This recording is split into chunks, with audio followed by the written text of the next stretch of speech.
So last week we had a nice fun session where one Carlos Harday hired Malia and Raven for sabotage, hoping to ruin Wernus' courtship of Susie B. Workins and try to help him win favor with her instead. At the same time, Wernus enlisted the aid of Delgar and Malachar to help him impress her. Knik arrived to Geld's tavern with a new construct and news of Ironhide, the body of Ironhide being in the slums. And tensions seemed to flare when Malachar accused Malia of betrayal for taking the job for Carlos. Malia gave him the torturer's tools from the Thieves Guild. And then overnight, there was a good discussion between Knik and Delgar. The following day, at Franny's Finer Wares, the party helped out Wernus in picking out a suit, and a Lady Gwendolyn Fatsbury appeared, immediately becoming obsessed with Knik, offering 1,000 gold to buy him as a pet. Knik barely escaped, but she wasn't done. As the competition between Wernus and Carlos began, Carlos had tried to stage some heroics, but it backfired when Wernus accidentally saved the day instead. Later on, Carlos took Susie out to the gardens. Malia went and infiltrated the Workins' estate, stealing the Heart of Oceans, although Knik later insisted that it should be returned.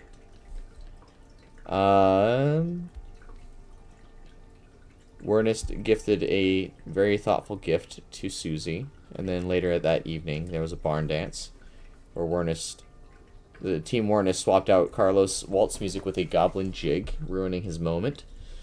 Then Lady Fatsbury returned, offering 10,000 gold for Knik, bringing a golden cage. Malachar and Delgar were able to push her into the cage, and she was carried away. In a final dance, Malia helped Wernus prepare, and despite a few missteps, he was able to impress Susie. By the end of the night, she wanted to see Wernus again, and Carlos stormed off in defeat. You guys went back to the tavern and had a nice long rest. And I'm not sure in what order you guys are going to be coming down from your rooms, but I will let you guys start from here.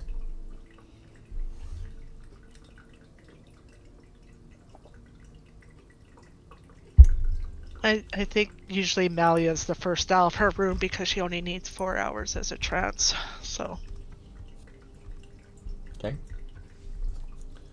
So as you go downstairs, you'll find Calvin at the bar. He says, Miss, I believe your friend left a note for you. And he hands you a small little note. All right. She'll take it and read it. Okay, and what it says on the note is, worried about what that Carthuric guy said. Gotta go check on my stuff. I'll be back later. Catch up with you.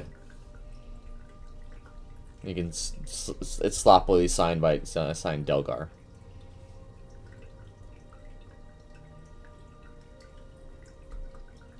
That was such a good impression. Made me smile. All right, I'll let the others know when they arrive. Can I get you anything for breakfast?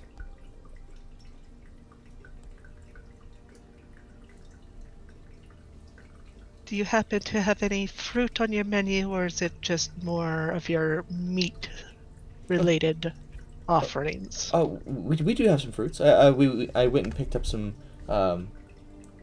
fruits from the market earlier.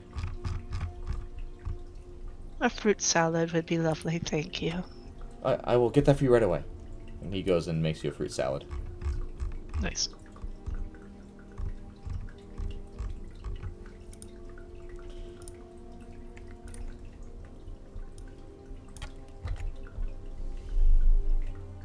And who would be the next to get up? I'm a weak human. I need full rest. I know about the others.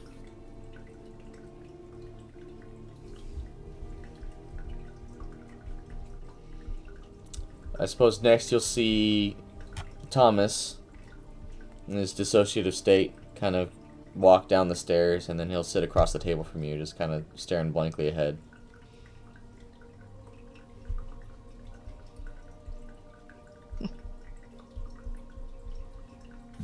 Nick, how much rest does your species need? 6 hours? I think it's just as much as any other. Yeah, probably around just like the 8, the standard 8. But he's having a long rest. Probably more than usual.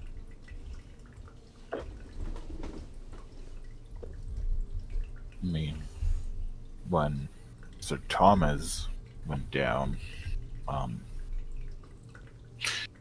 oh yeah, we had that session in between. How is that with? Is it just all not canon? Because we and Sir Thomas basically ended the night in the same room, you know, with him being a little bit off the rail. Yeah, he was explaining some stuff to you and trying in various conspiracy theories. None of it really made sense, but it was a lot of rambling about Setheric Valen and the Thornsguard and how the Loyalists might be connected. And it was just one of those moments. It was like it kind of looked like that if you look at the chat. I know I haven't seen it yet, but I know exactly what you're gonna say. Yeah, I knew it. Knew it. Yeah, I mean, after doing my morning ritual, I guess I will follow Sir Thomas down to the tavern and order water and whatever you have for breakfast. And can I get you some breakfast, sir? Yes, whatever the cook offers. Your house special, if you will. Well, we have some fresh baked meat pies, and we have some fruit salad. Meat pie sounds perfect. I like how Thomas says, "Hey, that's literally me. What are y'all doing?" And we all saw that before you even posted it. It's so fitting. It's so good. Yeah. Meat pie.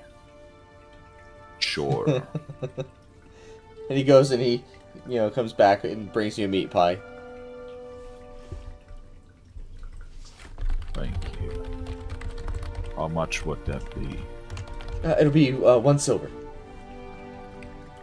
Toss him 2.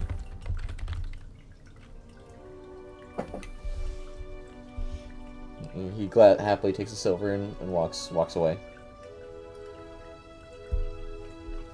Of course, gonna smell on it for poison. As always. No, if anything, you do detect very mild poison, quote unquote, but it's really just salmonella. Oh. I guess I'm just gonna stick to the water. And leave the meat pie.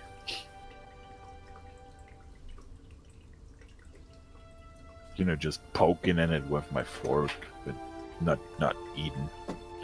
Yeah.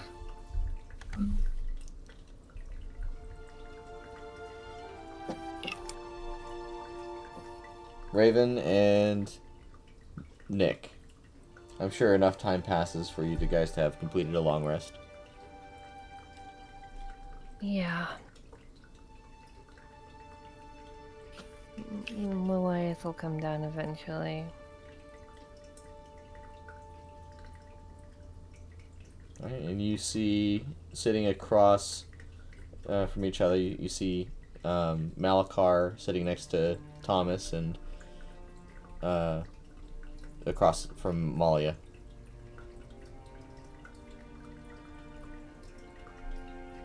And you can see that Thomas is in a bit of a dazed state. He's kind of looking off into the distance. Malakar is barely touching his food.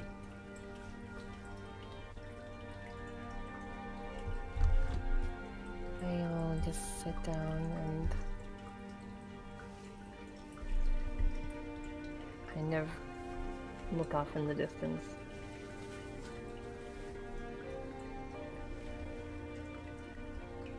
Love the accompanying Skyrim music. Hold on. So I guess, yeah, eventually Knik will come down as well. He looks a lot more tired than anyone's seen him before, even though he's had his long rest. But he's going to quickly order, like, whatever they're serving and just quietly sit down next to everybody, not really saying all too much. Right. And... Oh, go ahead. Yeah, with everybody gathered, Malia will hold out the note left by Delgar and inform the party that he has left to check his stuff. Sounds about right.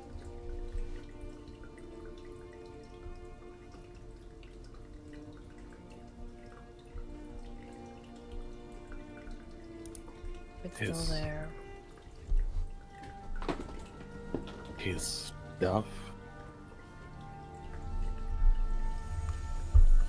The boiler stuff he was always on about.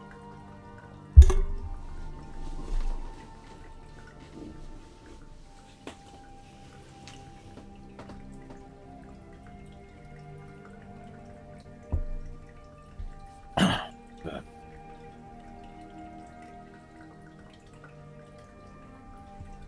I can't believe that. He seemed determined.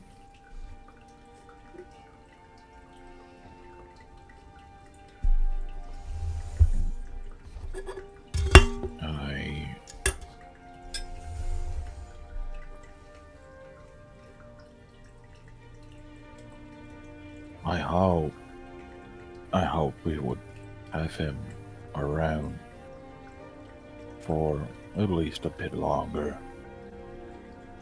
He's got his priorities.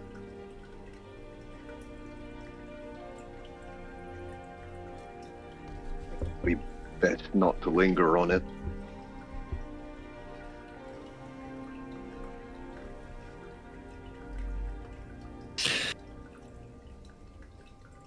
Yeah. Yeah.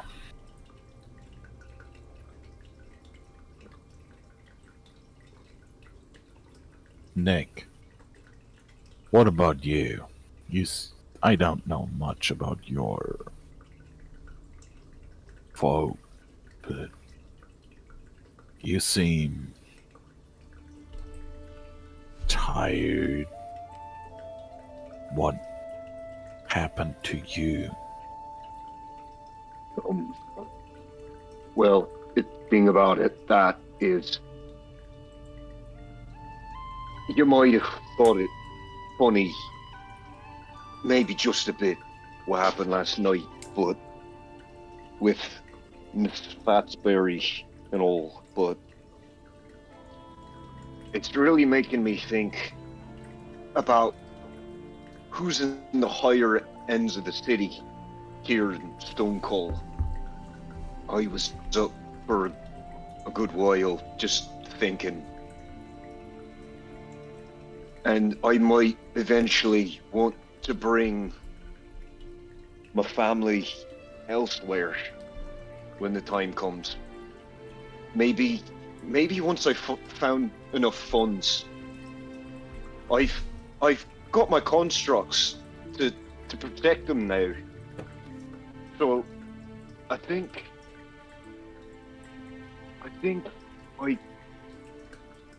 want to bring him somewhere better, where they can have a lot more opportunities.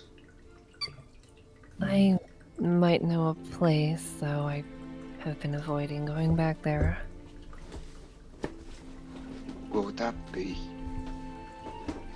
Where I used to live. Do you remember? Yes, of course. It was only 3 years ago. No offense, I thought you turned into what you are now a lot later than that. That was 160 years ago when I woke up. I see. I've lived a life since then. I see. Well, if you know a good place where we could bring him, when we find the time, that'll be Well, grand. are we doing anything? I think we had a few things on the agenda. We were just waiting for that gentleman to get information back on the artifact, but other than that, I'm not aware of any other jobs we had.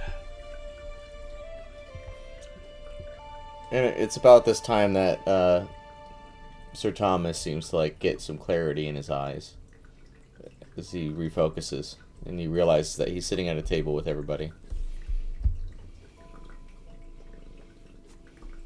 As that happens, Sir Thomas is going to slam his head on the table very quickly and jolt back as he kind of rubs his eyes and says, "Boy, muy fei. My apologies. How did I get here?" I presume you walked. Yes. Wow, very quaint. You were here when I got down here. Something important. There was something important. What was it? He's gonna keep tapping his finger on the table, trying to figure it out. Delgar left. Do you want my flail? It's better than, slamming your head into the table. Malachar, I'm happy to see you at least.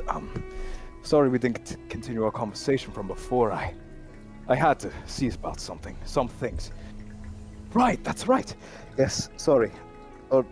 Are we all in a private enough space? He says as he's gonna try to look around and figure out exactly if there are people around him. It's literally just you five in the pub with Calvin behind the bar. It looks like he's polishing glasses. Good enough. Right, well, I have no idea where you've all been, but I decided to go out and get information. Something about everything that happened stunk to high hell to me. It still does. I'm not entirely sure what it is, but my previous theories, Malachar, as I spoke to you about, seem to have been disproven so far. At least of the Loyalists and the Thorns God working together, I have gathered zilch on that front. I spoke to Lady Songbird. I spoke to a good many people who I could about exactly what was going on with Valen. He's still... Hearing that name, speaking it still sends shivers down my spine. I don't like him, but from what I've been told, he is a very intelligent man. Very high in the order of scholars, apparently. He's only 40. I originally thought he might have been ancient. I mean, Knik, were you not speaking of him as some kind of demon originally? He sure acted like one, trying to throw out deals and acting persuasive, but he said he wasn't, but then he lied, so it's still up in the air. Right. Bare minimum, he's been around for about 40 years. Bare minimum, he presents that. Other than that, they have no idea about his motivation. They just know he's private. And that he's very powerful. as well as the Thorns Guard with the hot stone and everything that we ended up collecting. That was not private knowledge. I initially thought it might have been the Loyalists, possibly conspiring with the Thorns Guard. I have been proven wrong after visiting some records, after asking people. Nothing was really pointing me in that direction. Well, they have two Everyone, opposing goals. How could they be working together? They wouldn't benefit each other. exactly. That's why it stunk. I always have crackpot theories. You'll get used to it, but at least that crackpot theory was shot down. Songbird did also make it a point for me to share this with you. She could have arrangements made to have us all protected. A safe house, even. We could all be safe there no matter what. We can have somewhere consistent to go instead of a tavern where we have to pay for our tab and pay for a room. She did give a little preface, though, a little task for us. We have to declare ourselves dedicated As to the loyalists. cause of loyalists. And I Right. can't. I'm not so sure I can either. Yeah, I figure that's something we all must agree upon. I'm not going to spring that upon any of you. Well, right before you woke up from your senses, Sir Thomas, we were actually talking about taking an opportunity to leave this city and go to another place and make sure Nick's family is protected. I like that idea. I like that. Sorry. Lost my train of thought. Yes. One final note about everything. The infernal artifacts we got. She wanted to ensure to me all the infernal artifacts we collected were destroyed. And the Heartstone is being used to create items with purpose, strengthening the cause.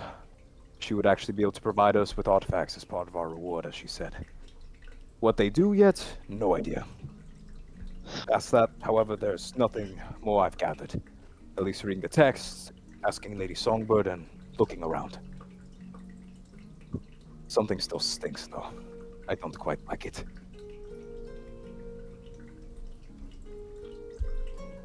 However, Nick, bringing your family somewhere safe. What do you have in mind? I hadn't the foggiest.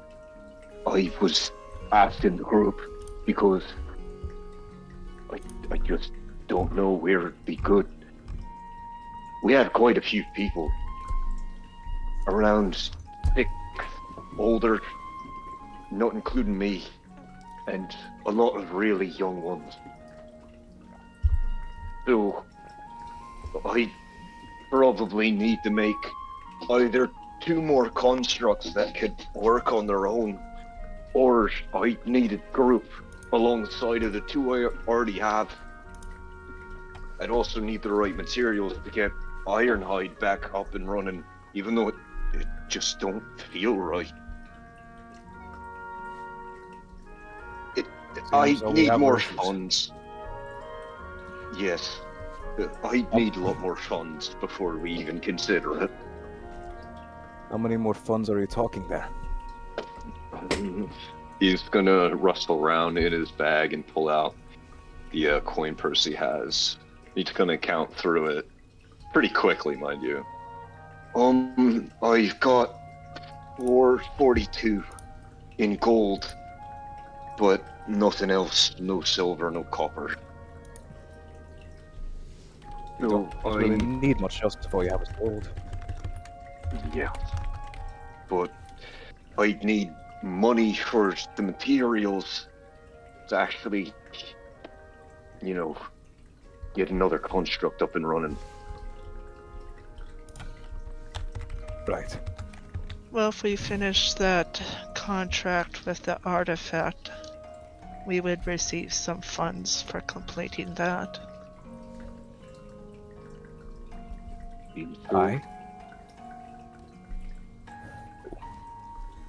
I mean, as well, there's also another theory I might be able to do something with. We remember how the orcs spoke of that demon or whatever, right? That plague upon them. Or something that they might have issue with. Why don't we go ask them? Who knows, they might have something. It's an We old could. story.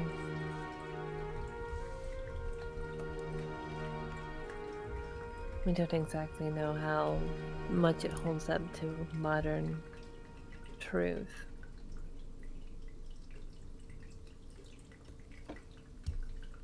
I'm very sorry, could you please repeat that? It's an old story. Might not even be real.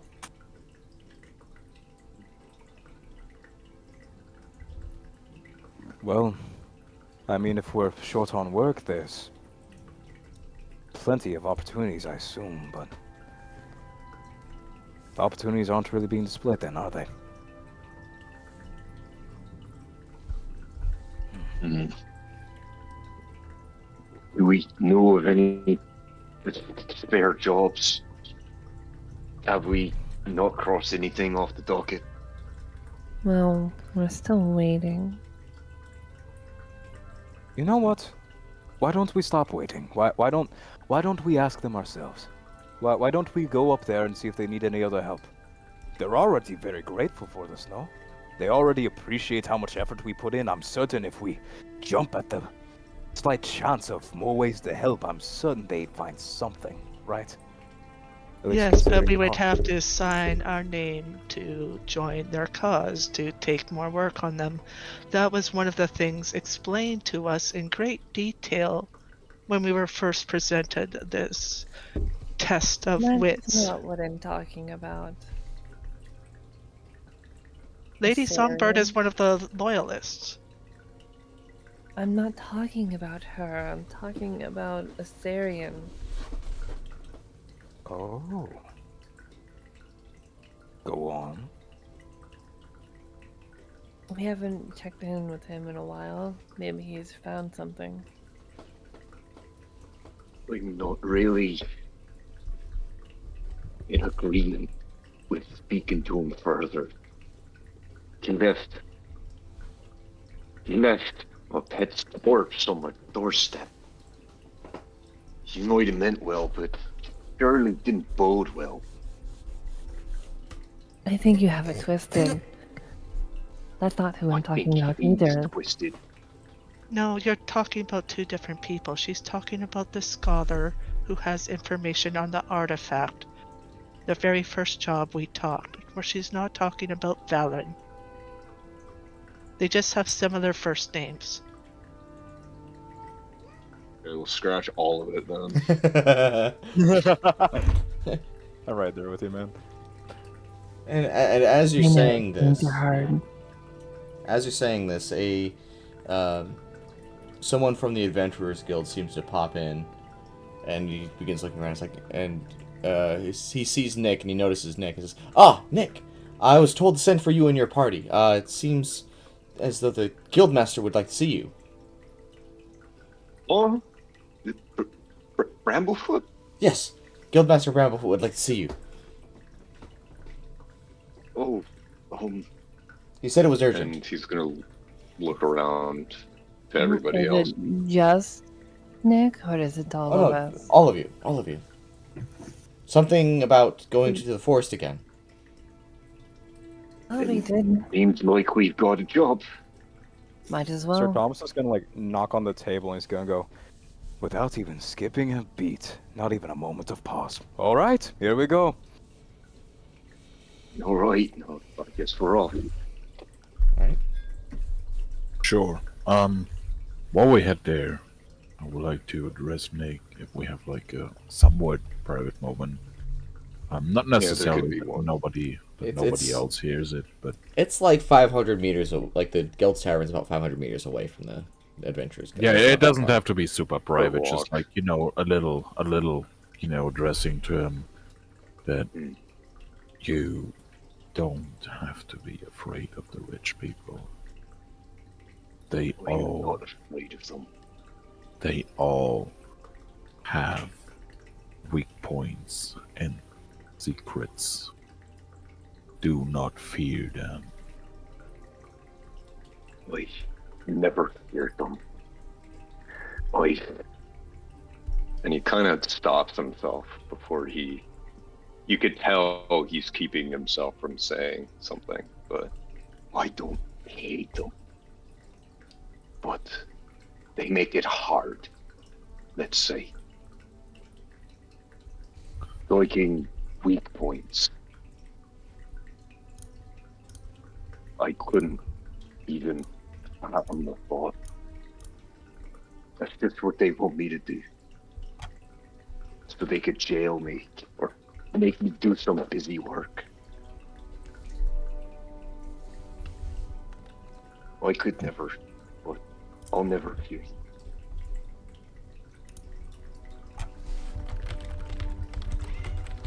Like I said, you don't have to play the game, just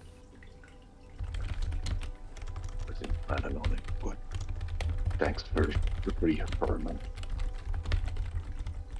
you're welcome. If you need help, I am here, and if Leviathan pleases, we are here to rearrange,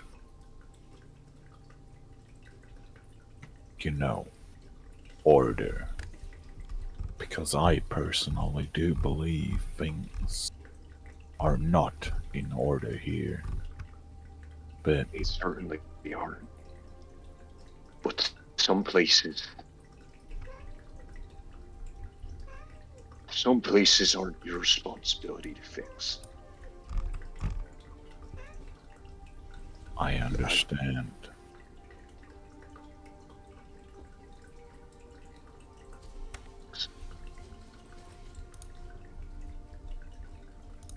Let's move on. We should get moving. If Bramblefoot's asking for it. Okay. And as you enter into the Adventurers Guild, you see that the Guildmaster is standing up on top of the counter. It's like, ah, my friends, it makes me so happy to see you. And Knik, it makes me very happy to see you. Come with me. I've heard word back from Asarian. He wished for me to pass a message along to you. Why are you standing on the counter? Because I'm short. Oh. So bad.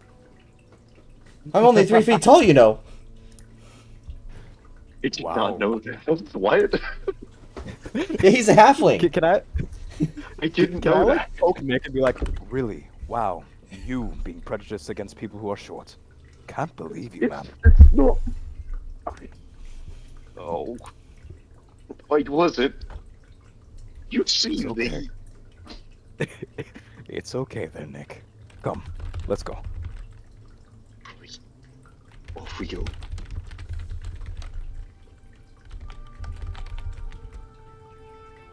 Alright, well, we follow Bramblefoot, I suppose.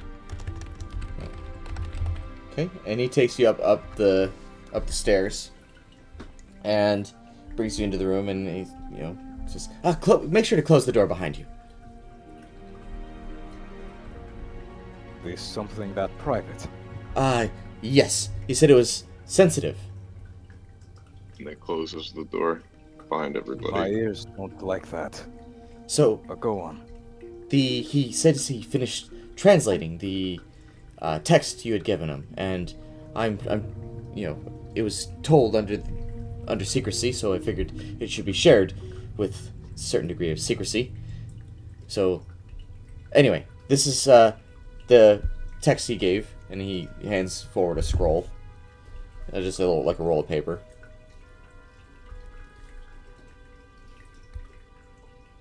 Can I read it? Sure. And it says, All right. What? Okay. it says, merciless cold, quieted by the knights of old, we challenge thee to free thy secrets.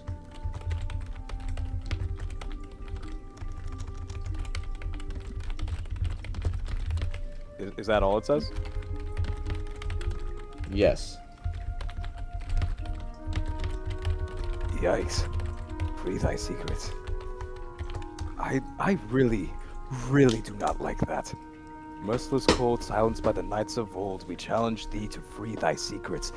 Wow. What could that be implying? And Malachar, you would have some recollection of the fact that you have the core of the shield guardian that was defeated however long ago. I do have that. Does it trigger anything in my pocket? Like, Nope. do I... Not right now.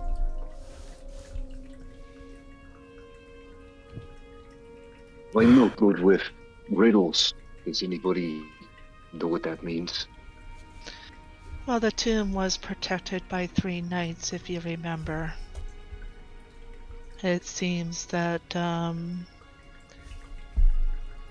instead of defeating them in combat, we have to free secrets. Which is fine. You all know mine. I'll just say mine. If so, you will also you would also recall that there was a barrier around the tomb that had the similar letterings as what was given to Asarian. Hmm. The rough idea is that this might be the translation of those letters. Mm-hmm. So to get past the barrier, we have to free the secrets. Malia, if I may be so insightful, this was before I met your group, correct? Yes. And if I am to assume more, this was something you couldn't access before, whenever you tried to access this dungeon, cave, random exploratory zone, etc. We had to. We were challenged by one of a very difficult battle that we survived by our wits alone and came away with one of their arcane engines, as it were. But the artifact that we signed up to gather is inside that area. Oh, your work wasn't finished. No. Well, I'm in it for the long haul. But if I may be so insightful here, I fear that the truth we may be revealing might not be that surface level. Not to squander you or what you have said, I appreciate your honesty.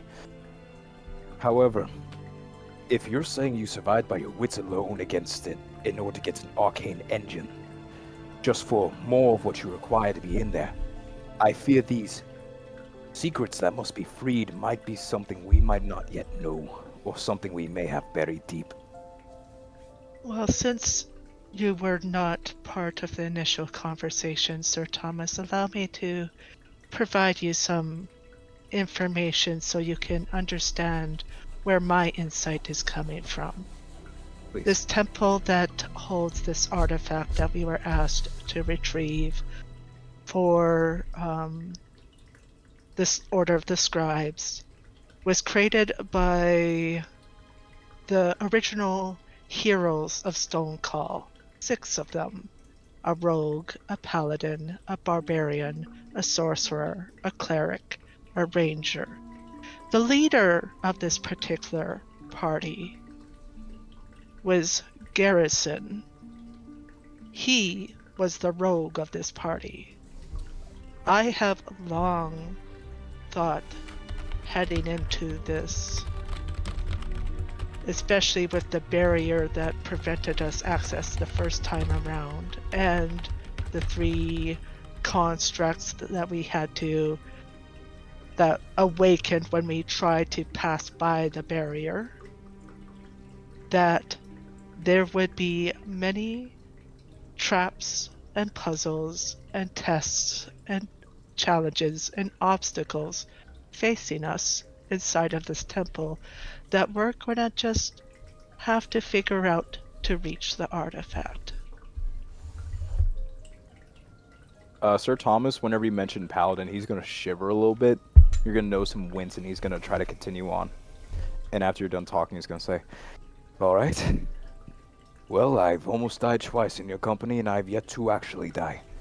I'm certain I can trust you all this far. And more so, trust you'll be in my good care, and I'll do everything possible to make sure you don't suffer my fate. Well, possible fate. Who knows?"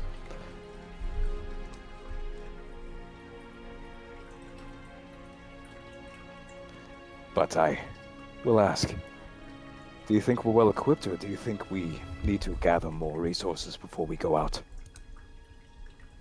We were waiting on Isarian to finish translating the runes that was on the core, so we would have the information. None of us could speak the language at that time or decipher it, so the runes on the core, that the merciless cold silenced by the Knights of All, we challenge thee to free the secrets, will match the runes that are on the barrier that prevented us. I don't know what's past the barrier because we never got that far. There were 2 more stone knights, but I'm not sure we could fight them now. Maybe. We have improved our skills, at least somewhat, but At least we have the information to get past the barrier and figure it out a different way. But if we have to fight, we at least know to remove the core. That is what stops them. Well, and more importantly, we technically never did find the other adventuring party. We could definitely look for their bodies.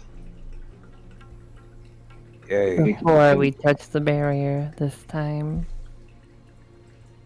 Oh boy, how I love grave robbing and touching dead corpses. Yippee. Such fun with you lot.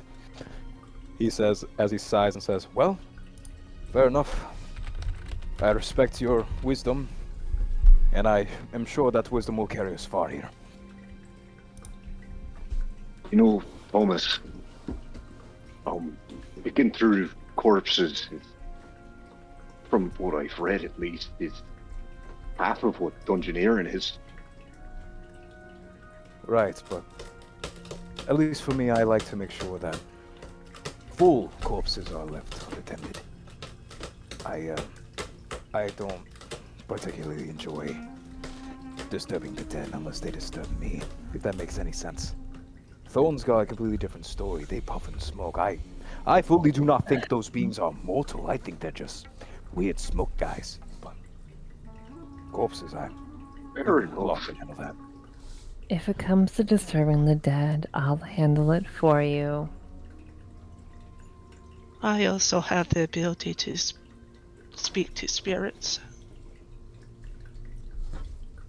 Interesting. Yeah, I guess we're all prepared then, huh? Say, Seems like it. is there anything else we need to know about this? Like I said, That's this the was rest the of them. only clue that we had to. Once we use this information to get past the barrier, it's a whole. We don't know what's awaiting us for there. No other adventurer group got past it. Were you asking Bramblefoot? I was in fact asking Bramblefoot. I'm sorry, I forgot Oh. his name. You're all good.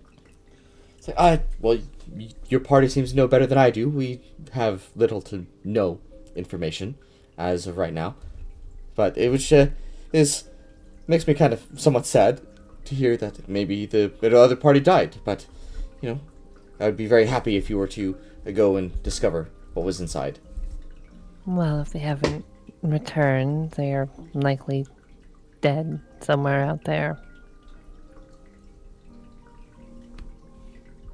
We can Well. hope they are alive. Well, I They kinda- suppose I suggest you go get some potions and gear if you need it, and I wish you best of luck on your endeavor. Is there anything else you need from me or questions that I can answer? Actually, I do have one question. and this one's gonna be a little bit off to the side. He's gonna make sure to approach him and try to be quiet about this. He's gonna kneel down to Bramblefoot. He's gonna say, This is more personal. Velathor, have you heard of anything from there? Seen any odd activity from there? Heard of anyone suddenly coming into town from there? Anything? I mean, I could certainly send a message out to Fleggen Hambledbranch, but I don't know of anything as of right now. Thank you. Just make sure that it's not a publicized thing, if that makes any sense. I'd rather keep this low and controlled. Thank you. Of course, I will maintain the utmost of secrecy. Appreciate you, boss.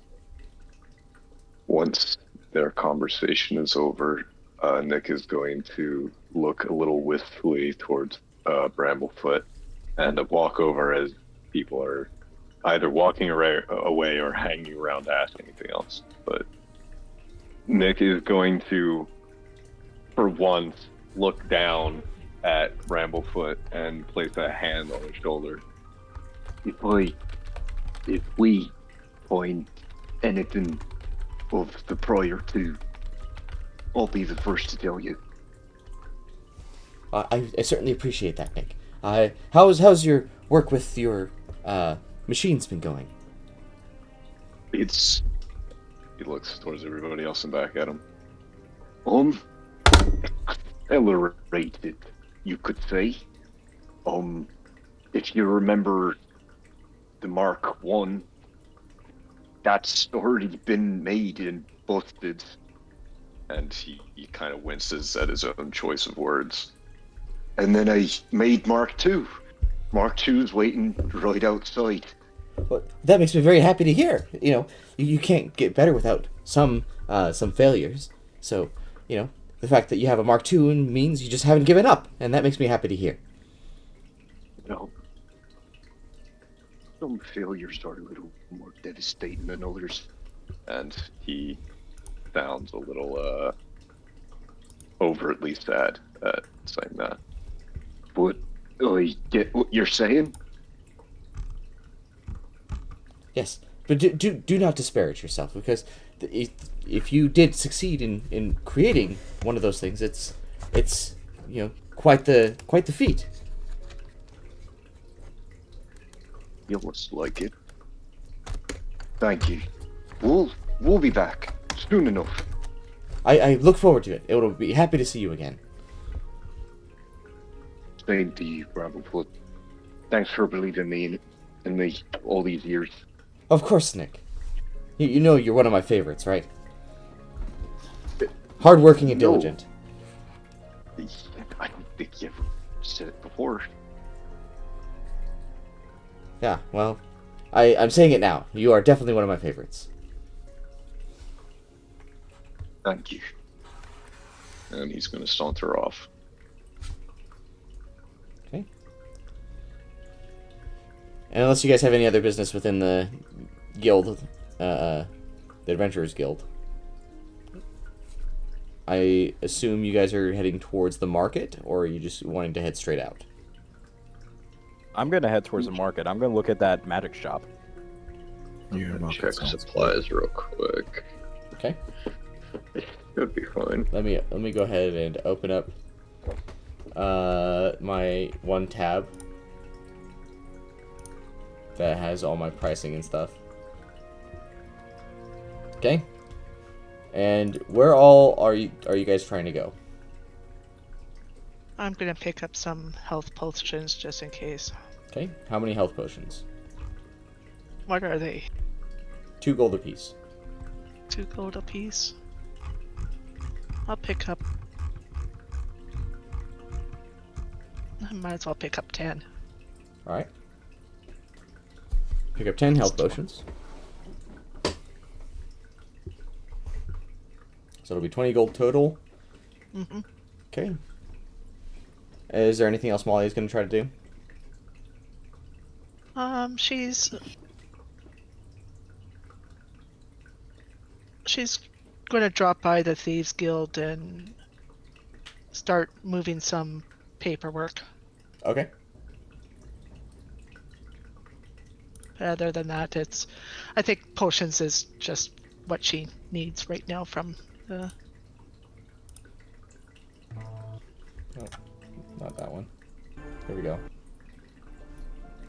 All right. Then, as far as Raven is concerned, what is Raven going to do?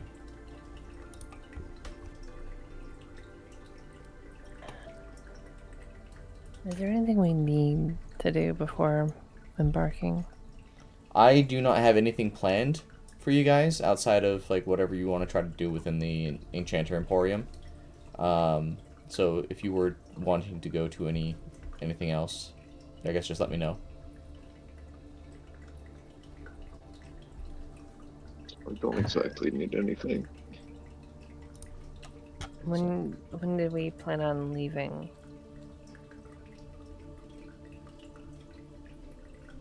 I mean, I'm fine with leaving right away. I just want to go over to that magic shop Emporium. I want to ask him a few questions. I want to see if he has another magic coin in stock. Interrogate this poor man.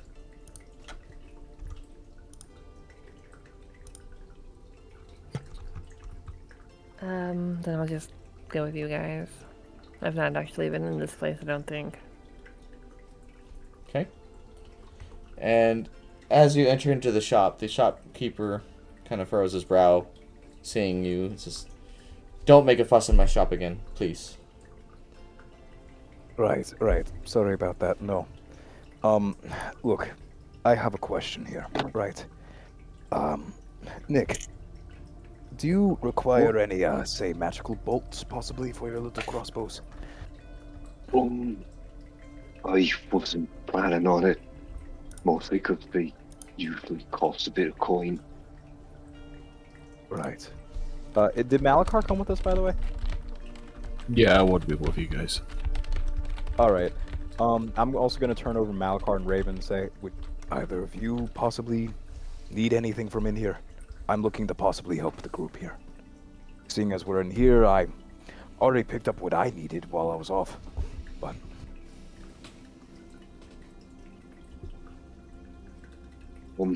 I should be fine. Maybe hold on to the gold you've got. Right. Sir Thomas is gonna saunter to the counter. He's gonna put down 20 gold and say, "Take this for last time. My mind got the better of me, you could say, but would you happen to have a proper lucky coin this time around?" I do have some coins. If there was a one that I believe might suit your needs, we call it the winking gold. And it's simply, if you look at the coin, and I will let you try this out in exchange for your generosity. Just simply flip the coin and look at the face, and if it winks at you, you will know that it's a good deal. Oh, all right. I'm gonna flip it. Do I have to roll anything for this? Nope. All right. Well, Sir Thomas is gonna flip the coin. All right. Yep. And it will be 10 gold. And you can see that as you flip it, after it says 10 gold, it winks at you. And you catch it.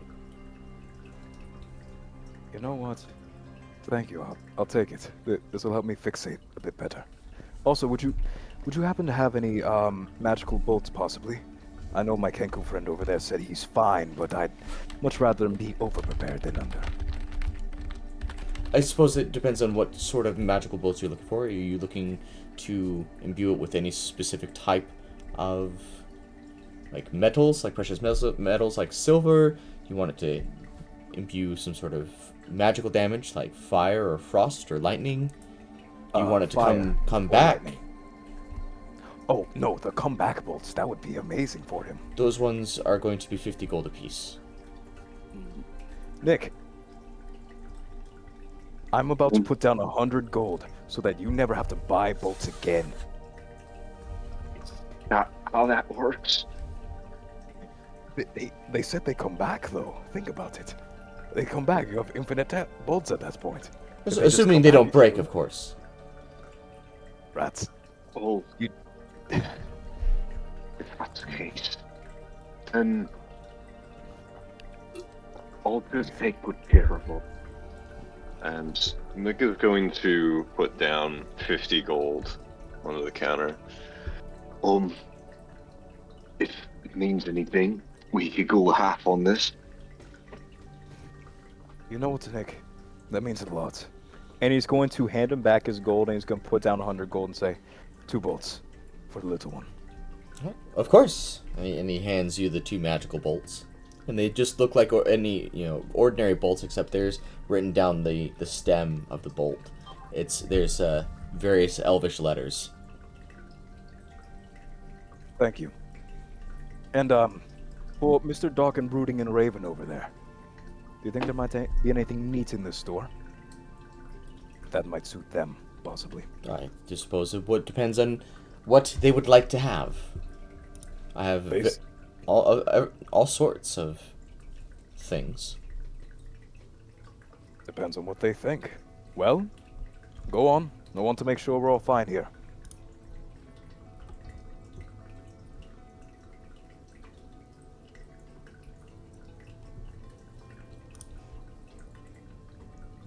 Anyone? Radio and Div? Would y'all I'm not partake? really all that interested in trinkets. Right. Forgot. What I want is information, and you can't find that here. Fair. I'm Well, sorry, it was a bit absent. What did you ask me?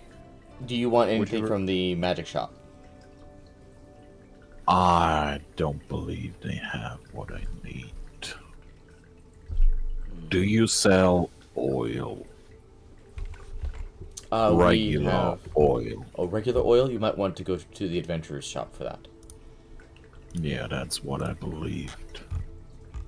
No, I don't think we have business today. Of course. well then, I guess we're fine. I appreciate it. Don't worry, there won't be another mess in your shop anytime soon. Or ever. Goodbye. Have a good day. And with that, Sir Thompson's gonna leave. As he hands the bolts and the 50 gold back down to Nick, he's gonna walk out. Oh yeah. All right. And if there is nothing else that you guys want to accomplish within the market,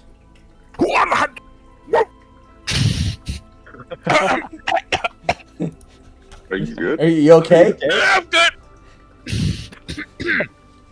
I mean, I'm sorry. No, I just got a message. Just no, I'm good. you're good without that? Nope. No, I'll take it. Oh, okay. All right. Well, you do see Malachar go off and come back with a bottle of something. It's a very What, intricate did you looking just pay an bottle. obscene price? That's 171. Gotcha. And at this point, you guys seem to have everything that you need. So, are you taking off? Yeah. All I right. want to just take off now. So All right, in which direction are you going? Yeah, Are you going I'm to ready. cut through the residential quarter, or are you going to cut through the military quarter? Military quarter is faster, residential quarter goes all the way back around, but you have an opportunity to say something to your friends.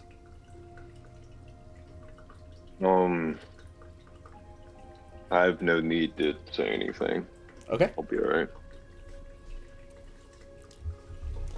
And as you walk through the military quarter, you see that it seems to be a bit quieter today, as if, maybe it's a day of rest for them. And you exit through the southern gates of Stonecall. And the guards recognize you and let you on through. And heading south, further south towards the forest, you come to the border of the forest, and you see the air on the other side is bluish in its hue, and it's the same forest that you've been in a couple of times now.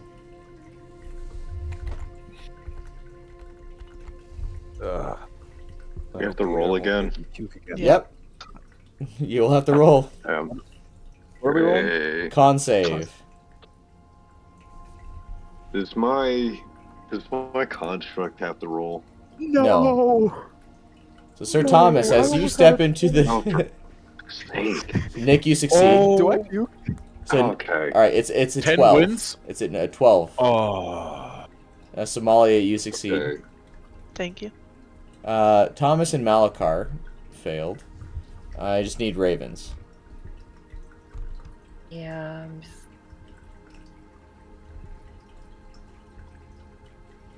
Okay. Cool. Nice. All right, so Thomas and Malakar, as you step into the forest, you are overcome by the overwhelming presence of magic in the forest, as the effects of the numbness that crosses your body seems to cripple you a little bit more, and you're going to suffer a -1 on all of your rolls while you are in the forest. Sir Thomas is gonna shiver and he's gonna be like, I fucking hate this forest. I'm appreciative I can be the script. Let's make this fast. With all rolls, you mean ability checks and All saves, rolls. right? Ability checks, 2 hits, Damage rolls, not. and damage right? rolls. Everything. Damage rolls too. Oh no. Oh, damn. everything. All right. Okay. Every single roll. Yeah. Radio. I think we're super screwed. I mean, it's just a -1, but on everything is rough. You know, We're that super might screwed. hurt. That can hurt. Yeah. But and pushing your way into the forest, you see that there's all sorts of various wildlife. You see some flowers springing up, the gnarled roots of the trees, carving its way through the landscape as you travel. And eventually, as it begins to get dark, it seems like it's about time for you to set up camp.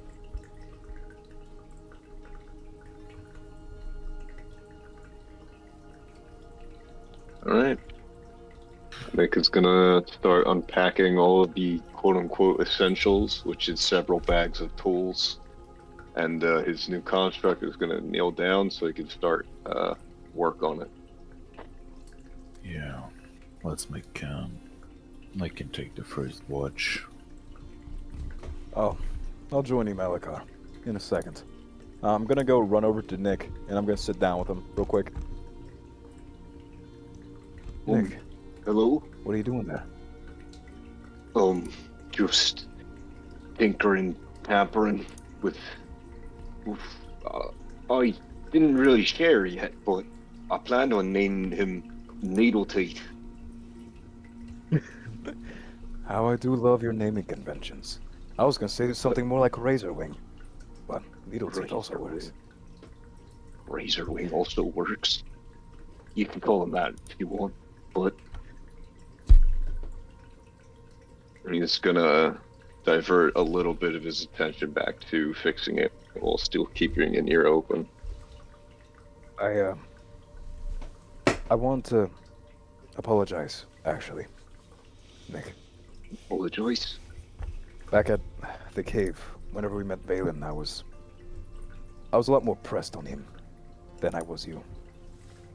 And granted, I was very much weary of him. I want to make sure we were safe. I'm not quite sure I actually gave you the consolement you deserved. For that, I apologize. That wasn't wise of me. No need to worry about it now. It's all in the past. But I appreciate you saying something. Better Past than has a nothing. scary way to come back. You're right about that. How are you holding up? His hands kind of go limp with his tools. Not the greatest, but... And he's gonna kind of shake his head a bit, look back at him before looking back at his work. What about you? How are you feeling? Sir Thomas is gonna go over to Nick and he's gonna sit down close to him. He's gonna say, like shit. Really? Remember when I told you about, my father and everything? I didn't share everything.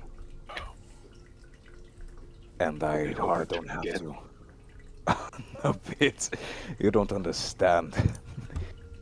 I just hope I don't have to. That message, you have to reveal thy secrets, it kind of struck a chord with me. When I, dissociate and everything, I'm brought back to everything. Running, the beatings, the constant droning on and on of my father as he just said, "You must do your due diligence, son. You must praise the Moor name."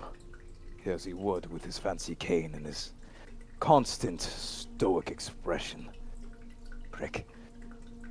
I remember the hope I'd had for the name and the paladins I believed in and how that all kind of went to shit.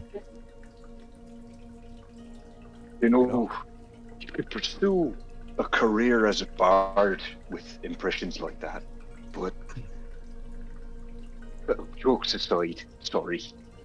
No, that was good. Thank you. Yeah, no problem. But And he's gonna look towards the sky. Is it just, do we only see trees above us, or is it like, can we see the sky? You can see the sky. Okay. So I'll say like, he looks at the sky, peeking in between the trees.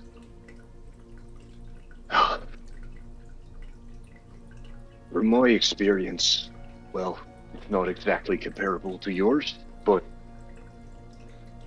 running can only get you so far. You can only have so much stamina before you run out of energy, before you run out of will to keep running. Sometimes you just gotta look behind you for once. As Nick What? says that, Sir Thomas is going to look back at the rest of the party. He's going to look back to him. He's going to nod. You know, with all the people at your back, maybe turning around won't be so hard anymore. Thank you, Nick. I appreciate you. He's going to stand up and he's going to pat him on the shoulder and say, by the way, in case you were wondering, you don't have to pay me back for those bolts. Consider it another investment. He says as he then goes off to go talk to Raven. Well, thank you. But, you know, don't throw away all your money. Still gotta eat. Oh, trust me. I'm fine. As he pats his stomach, he's gonna say, I eat every day. Either hopes and dreams or a wonderful feast of thought. Nothing's going to get through me. As monks do. But, you know, food would be nice now and again, no? Oh, it is. I eat when I can. I got to be used to not having it that often. Much more healthy that way, I find. Knowing you, that's all I was really worried about. But, have a good night. You too, Nick. Don't forget to get some rest tonight, okay? Will do. And he focuses his attention back on tinkering, but a little bit distracted.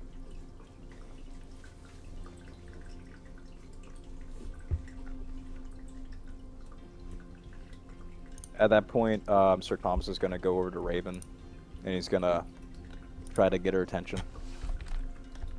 Hey, is now a good time?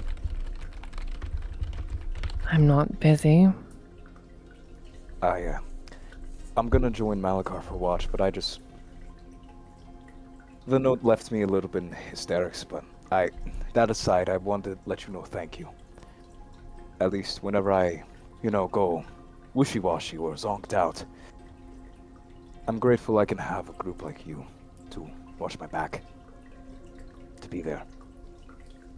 For whatever that may mean to you, it means more than this life to me. I appreciate it.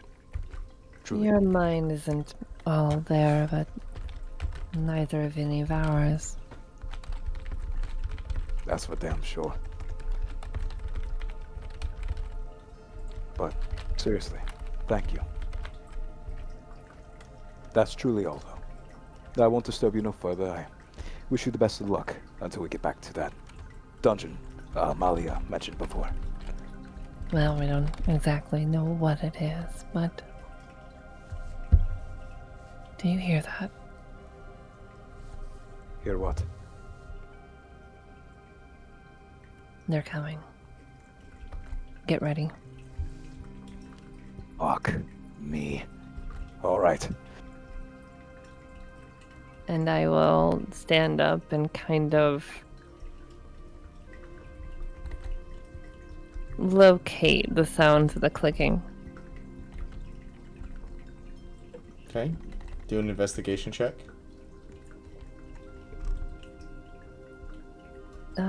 Shit. Oh my god. That one.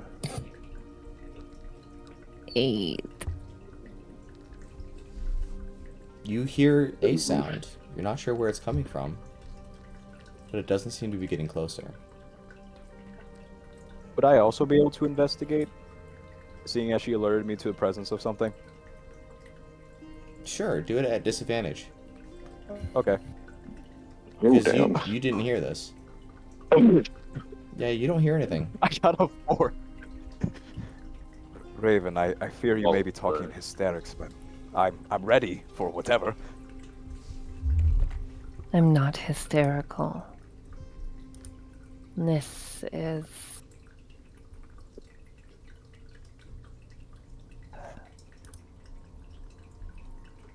I saw them in the city. Them? Who is them? My adversary. Oh. Do you have you're any the light? passenger too. Here, let me check. Give me 1 second to check. I probably have something. Can Nick overhear any of this? He hasn't fallen asleep quite yet. Not exactly being all that quiet. I imagine you'd Well, hear yeah. it. You'd see her stand up. Okay, I do have well, a torch. I'm gonna light the torch. hold on. Nick's gonna run over and ask what the issue is first before you throw anything. Do you have a light source, Nick? When we might need it. Yeah, I mean, that's one of my... And he's just gonna kind of struggle to explain himself. Here, hand me the torch before you throw it. All right. Here we go. And Nick is going to quickly tap his fingers into the actual fire and try to imbue it with magical tinkering light. Okay. And what does that do? Okay, so what the light usually does is just 5-foot radius of like really bright light. Okay. That's it. But I don't know if there's any kind of special interaction here, but either way, it's just trying to enhance what could be seen. That's all. And you don't notice. If you want to do a perception check at disadvantage, go for it. He only did that just to hand the torch back to Thomas. Oh, okay. Yeah. I wasn't sure if Nick was trying to look to see if anything was there. Oh, no. I guess I would at that point once I get it. I mean, that makes sense. I thought you were still gonna huck it. No! I was saying I'm gonna light it. I wasn't gonna try to throw it at anything. Oh. Well, screw me, I guess. Okay, so Nick is just gonna... Nick is just gonna snatch the torch out of his hand after already handing it to him, and he's just gonna like try to walk ahead with a weapon in his other hands, and he's going to use. You still want me to do at disadvantage? Yes. He's using Kenku Recall. It's at neutral, so perception. 15. You don't hear or see anything. What?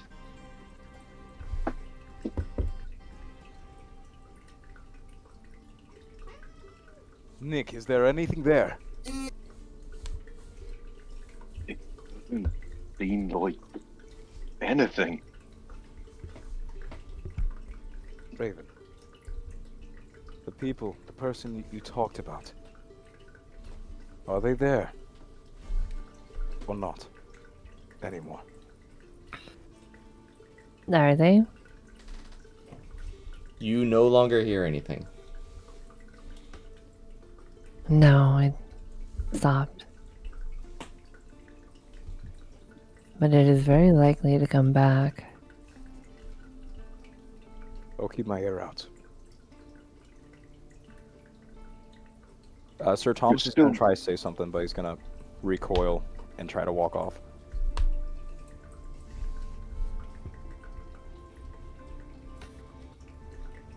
Nick will snuff out the torch and deactivate the light and head back to his spot and try to fall asleep. Okay.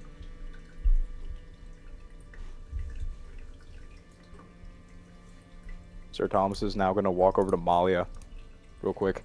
Exchange a few words with her before going with Malachar and then taking watch. Malia. I know you're possibly the busiest of us all, but do you have a quick second? Is it important enough to interrupt my trance? Interrupt your trance. Sorry. I'd like to just have a quick word with you. A thank you, I believe, is in order. I don't believe I've ever properly made one to you. Since you know you were part of the reason why my life is still here, seeing as I went down twice while in your all company. I'd like to extend my thanks to you. Granted, I'm not sure if my words may do quite justice, but I do quite like being alive. At least with... And he's gonna like look over his shoulder and look back at all the people, especially after what Nick said. He's gonna smirk a little bit and say, especially after knowing that I can turn my back for once and look over and not be scared. The trust that, you know, I'm okay, at least for a moment. Thank you for at least being part of the group that allows me a little bit of peace of mind. Just hold on to that trust and make sure to exercise a little bit of caution when we're inside that temple. You got it. Actually, before I go, if you don't mind my asking, do you know of anything else of Raven's hunters? You mentioned that before, back whenever we were first in the forest. Did they ever get back to you? The people that sent me after Raven aren't her hunters, as she had stated herself. So, whatever she is facing, unless she tells us, I do not know. And of the people who sent you after Raven? Anything from them? No. Why would there be? Just curious is all. He says with a smile, as he says, well, thank you for your kind words. I'm going to go do watch now. Thank you. Rest easy. And he's gonna go walk over to Malachar and sit. Alright, is anyone going to try to does anyone want to do or anything tonight, or? I'm gonna try. I'll try something here. So, Well, it's nothing like super long. It's just Knik is going to try to keep the construct on the whole night, and it's going to hover over him uh, the whole time while he sleeps, and that is it. Alright, anything else? After her trance and during her watch, Malia will just speak to a spirit to be more perceptive now that they're heading towards the temple. I have something Can planned for you- my night watch. Yeah. Can you send me details? Yep. Okay. Alright, and what do you have planned for your watch? Thomas, you said you would have watch with me too, right? Yes. Okay. First of all, do I have to roll a perception check for the night watch? I mean, DM? I'm not going to make you roll one. If you want to roll one, you can. No. No, I mean, if there is no danger lurking, I don't need to roll. It's fine. But of course, I would know that I'm gonna keep watch, and while preparing the night camp, I would make sure to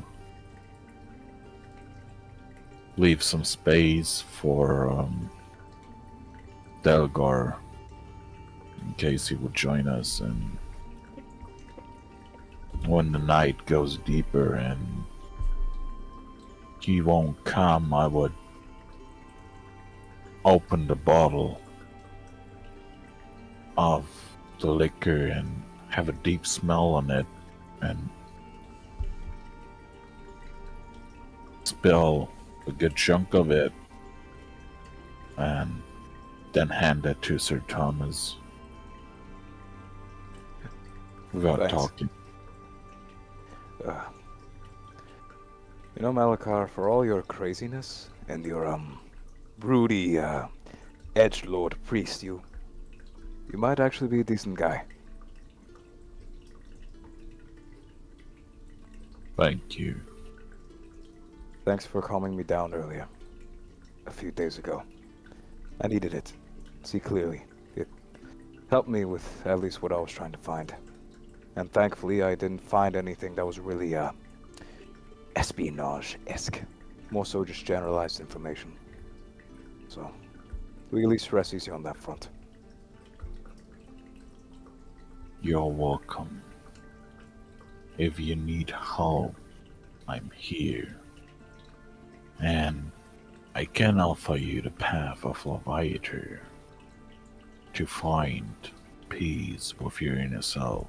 But even if you decide to not follow that path, I will try to assist you as long as we're allies. You know, Malakar, he says as he swishes around the bottle and kind of looks at it and puts it down next to Malakar. I might just take you up on that offer one of these days. I'm gonna be honest with you, some nights it's hard to not remember, but around you folk it's easier to forget. And as Knik said earlier so poignantly, maybe I don't have to run anymore. Maybe I can actually look behind my back for once.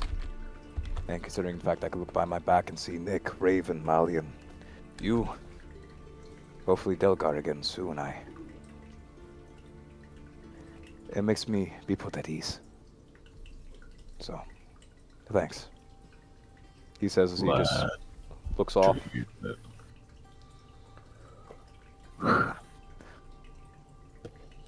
Ooh. There we go. You can have some rest if you want. I will No. watch. I believe actually you need the rest. I'll wait here till Malia's turn.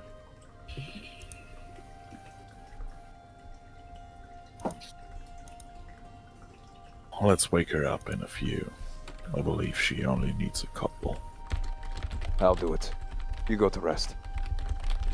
Nah, I was there with you. We can have our rest afterwards, and the others can sleep for a good long night. You know what? Thanks for saying no. Might be the first time I ever actually thank somebody for that. Let's make it a good watch.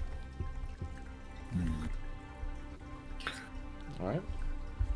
Is there anything else that you guys are trying to accomplish? Nope. Okay. So you guys all get a nice long rest with no further incident in the evening.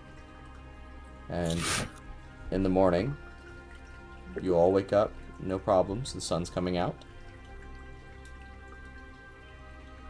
And I assume you guys resume your journey to the tomb? Yep. Alright.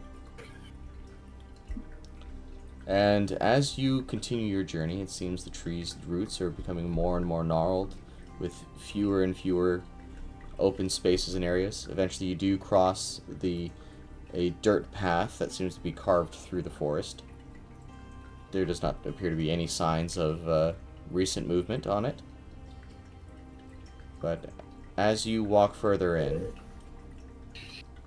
the roots become far taller and more gnarled, and eventually you do come to the familiar clearing that you have been to before, except for Sir Thomas, and I went ahead and hit the play button, and you see that it is less foggy this time around. The barrier is much more clearly seen, and you can see the 3 stone guardians. Kneeling down in a, respectful position. Scan the area first. Mm-hmm. Let's look for the bodies of the other adventurers. Keep your Right. eyes peeled. Alright. And after some amount of looking, you do find the bodies of 2 specific adventurers. And it appears to be the adventurers that were sent out initially. A What do cleric, they have on them? a cleric and a ranger. You see that there's a holy symbol of Ilmater. You see, different weapons. There's about a couple of gold pieces on their persons. But their armor appears to be broken and bent. Pathetic No. fools. Mouth part. Do not mock the dead, or you will join them. I will mock slaves of the martyr. Always. Cool off. And Knik is going to kneel next to the bodies and try to see if there's anything else about them. It appears that they have had their bodies crushed inwards with an overwhelming amount of force. You can imagine it's they from were attacked by the Guardians. Yeah, you can imagine it was from the Guardians. This could Yeah. have been us. Mhm. Caution. Right.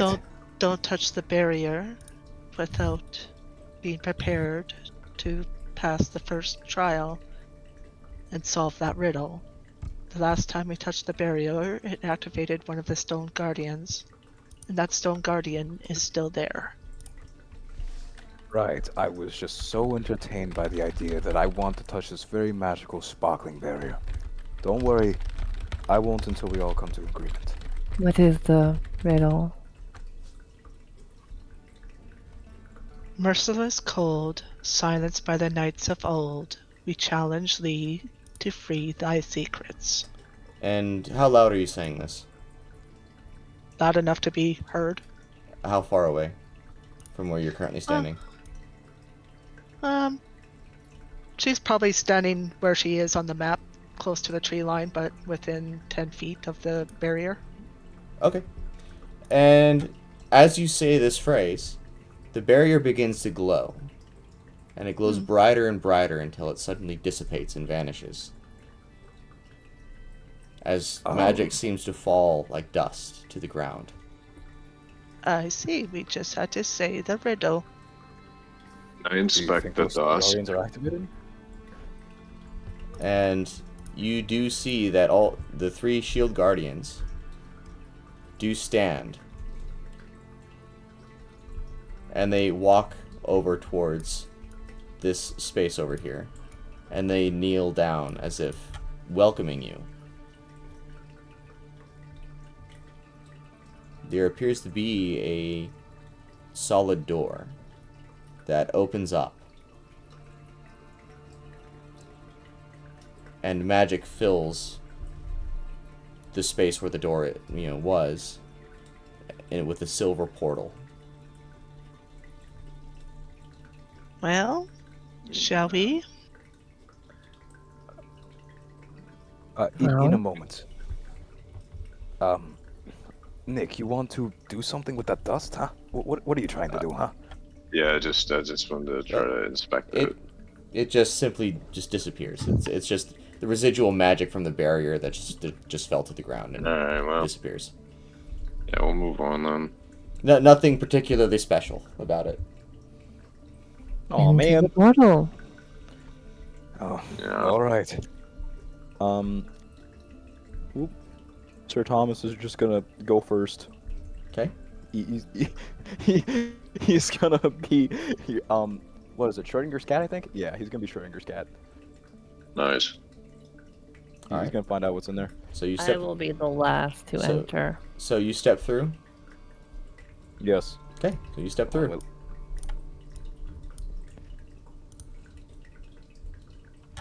He stepped through without problems. Nothing happened. Not that you can see. We don't know what's on the other side until we step through. So Malia Sir steps through. Thomas! I'll step through. am I able to respond to them or no? Nope. Okay. I wonder what you have waiting for me. He did warn us that there will be individual tests. Okay. Nick. Nick is just gonna try something here. He's gonna take a knife and he's going to try to push it through the portal without his hand going through. Okay. So are you just holding onto it, or are you just simply slipping it through, or are you pulling it right back out? He's holding on to it, and then he's gonna pull it back. Okay. It Does seems anything to like happen? it just simply comes back as normal. Alright, well, It's it's the knife. not... Doesn't seem like this can cut off anything. And he's going to slowly inch through as well. Okay. And you step through the portal. Now it's just Malakar and Div. Not Div, Raven. I'll follow. So Malakar steps through.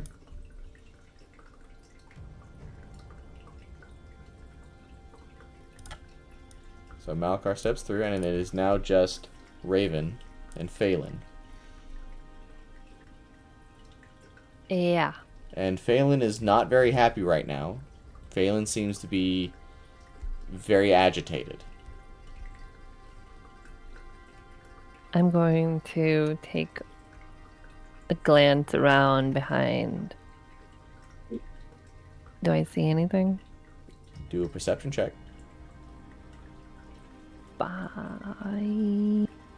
No. 11. You don't notice anything. I'm going to use thaumaturgy to increase the sound of my voice 3 times. And I'm just going to give a word of warning. Follow us and die. And then I enter the portal. Alright. Even with thaumaturgy, we couldn't hear this, right? You could not hear it, no. Okay. And as you step through the portal, you come to the other side. Oh boy. And you see a ghostly figure that kind of is glowing and filling up the room with his glow. And Raven, you realize that Phelan did not come with you. Phelan is still outside.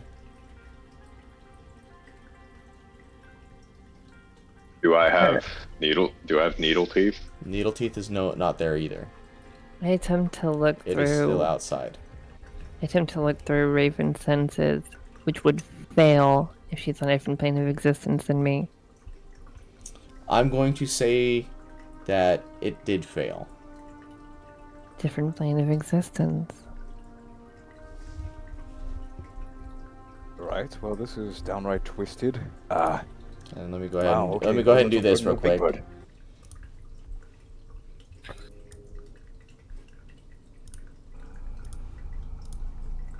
So, Well, fun.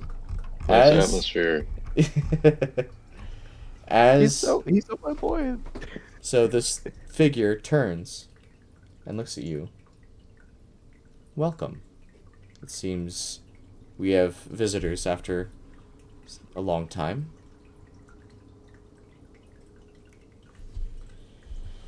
What? I suppose you are here for the amulet, are you not? I'd assume. And you are. My name is Rommel Draxan. Or at least what remains of him. The cleric of the original party. Yes. Are you his ghost? I am more than a ghost.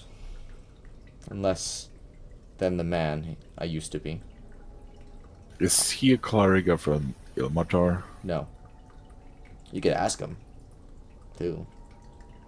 What kind of cleric are you? I worshipped Knik. Who? I see. What is this place? Guided, but not pathetic. This place is a memorial, I guess, of those that have been forgotten. It's not a place for the living, it's not a place for the dead. It's a place for those who refuse to be either. And why are So you this is here? worse. I am here to help guide you in some ways, and to test you in others. And make no mistake, you will be tested. But know that this, now, that you are about to experience, it's not out of cruelty, it's a mercy. You are really making my nerves shoot up my spine. What do you mean? Well, I did warn you, Sir Thomas, that there will be tests and trials and obstacles. Right, but not out of cruelty, out of necessity. Right. as I stated, this is going to be a mercy. For this first test that you will experience, you will not die. I promise you that. Knik draws a short sword. What do you mean, Sir- not die? I'm gonna follow Nick and say that I have been tested by Leviatar. Raise my shield. I ready my fists and I go, I agree with them. This test is not one born of me or those of my party, but rather a test of your own hearts, your own wills. Whether or not you are capable of remaining true to yourself, or whether or not you find this to be too much. I suppose time will tell. But for now, I must leave you to experience the things that you must. And I will be happy to answer your questions. And as he disappears, the light fades from the room.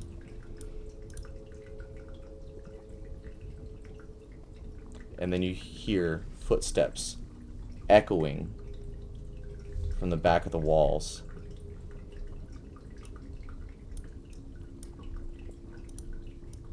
One at first,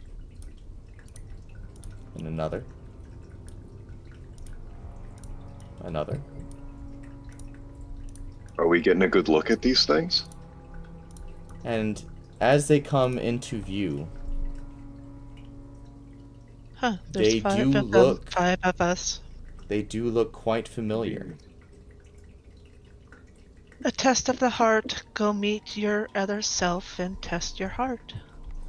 They are all shadow figures of yourselves. And I need you all to roll for Interesting. initiative. I'm very sorry. I missed the last 5 seconds. What happened? So, We're shadow fighting figures, ourselves.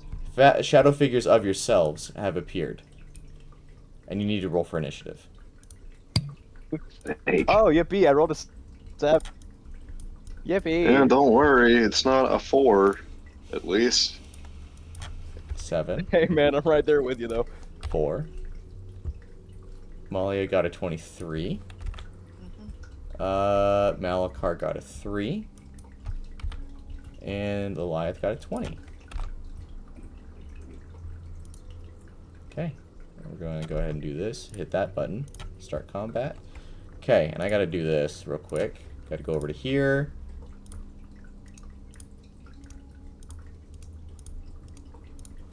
There we go. Alright. Malia, you're up first. As a test, she'll just watch hers carefully. If she raises her bow, does it duplicate her actions? It seems to behave in a similar manner to you. Calculating.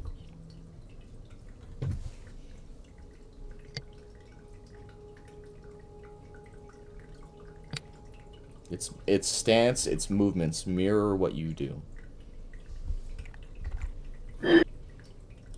Well, let's see if by attacking them we are attacking ourselves, shall we?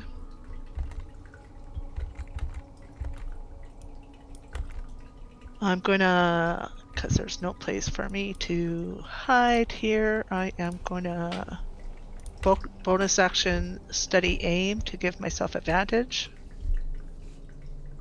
Okay. And I will shoot myself with my short bow. Alright. Roll the hit. How does that? Oh, It's a rogue thing. no, I mean shooting yourself. I'm forgetting you're not shooting your actual self. You're shooting the other Yeah. version of yourself. Yeah, but I'm doing this to see if I hit myself, if I'm gonna injure myself, because I don't want to aim at one of your guys' Yeah, no, targets. no. I just was imagining Malia shooting herself with her short bow and trying to figure out how that would work Oh. physically. Oh, I Okay. wonder if I might hurt this thing by hurting And myself. as you fire off your shot, it seems that your aim is true as it shoots and strikes what seems to be its very center. But the arrow simply passes through it.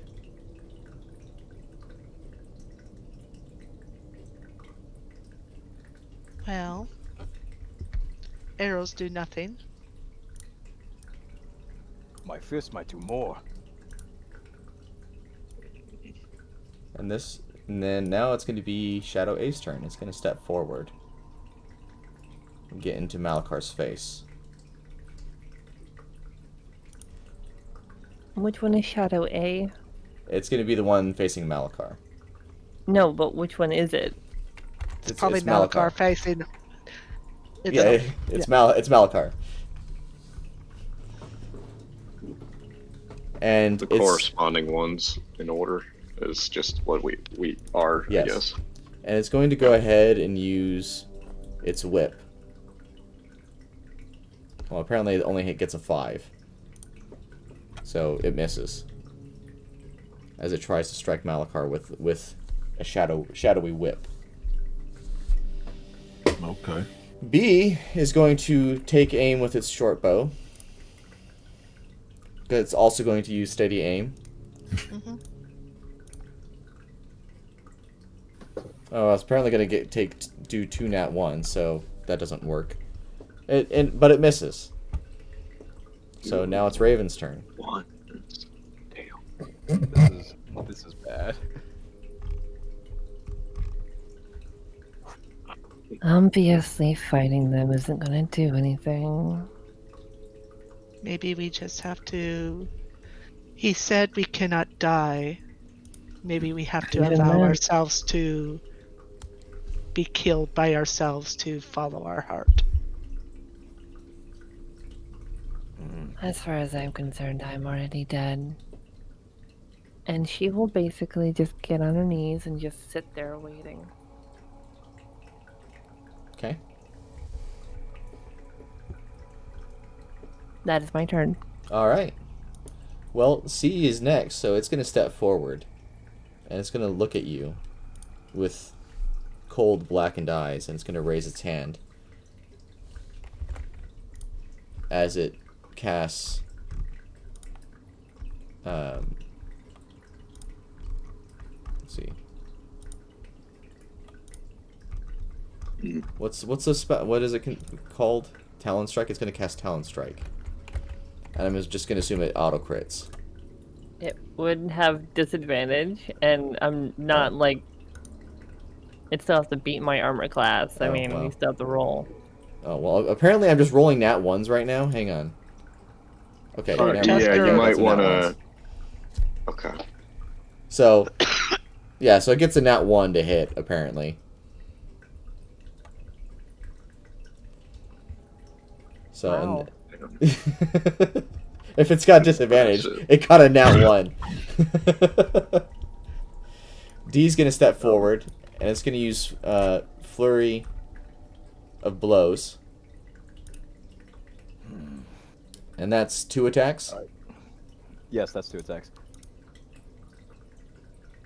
Got a 15 and a 20. Hey, All right, see? well, Not both all of them that are once. hitting. Okay, Yeah, I'm so glad that they're hitting me. there we go. 9 Uh, and then 4, Oh. so a total of 13. And as its blows strike you, the Fucking fist pass great. through your figure. It doesn't physically hurt, but with each strike, you are overcome with terror, grief, anger, as you take 13 psychic damage. Oh, even worse. oh, what? And then the one that looks like Knik is going to jump forward, and it's going to strike at Knik with its 2 short swords. Let's see, we've got a 15, which apparently is going to miss, and a 16, which is also going to miss. Yes. Knik is dodging and weaving, trying to discern what this thing actually is. And he's doing a great job at multitasking, apparently. Okay. And it is now Sir Thomas's turn. After having these punches face through him, but he is struck with terror and grief, I'm assuming he's recalling his life, right? Bad moments particularly. Sure. Yeah. He's gonna go on the floor kneeling, and he's just gonna start thinking everything that's happened to him. The bad things, the beatings, running, everything. And he's gonna slowly turn up, and he's gonna say, as he stands, if you're supposed to be me, I'm not dying. Neither are you. And he's gonna slowly try to approach him, right? And he's gonna try to hug himself. And he's gonna see something, and he's gonna say, if you're me, I never meant to go through any of that. I did not deserve those things. I'm hoping this works. Please, forgive yourself. And as you try to hug him, you pass through to the other side of this being. Huh.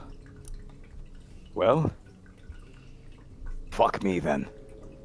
And that's gonna be his turn. Alright. It's now Nick's turn.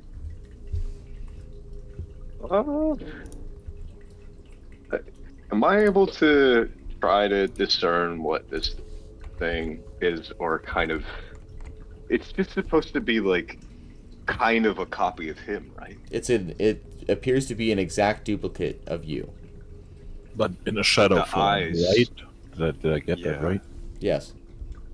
But you said the eyes were different. Well, they're all black. Right.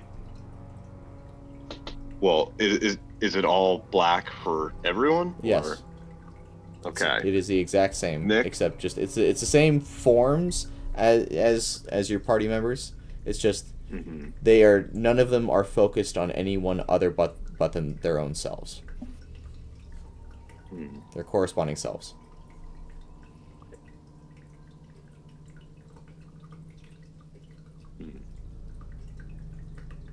Okay, so Nick is going to try to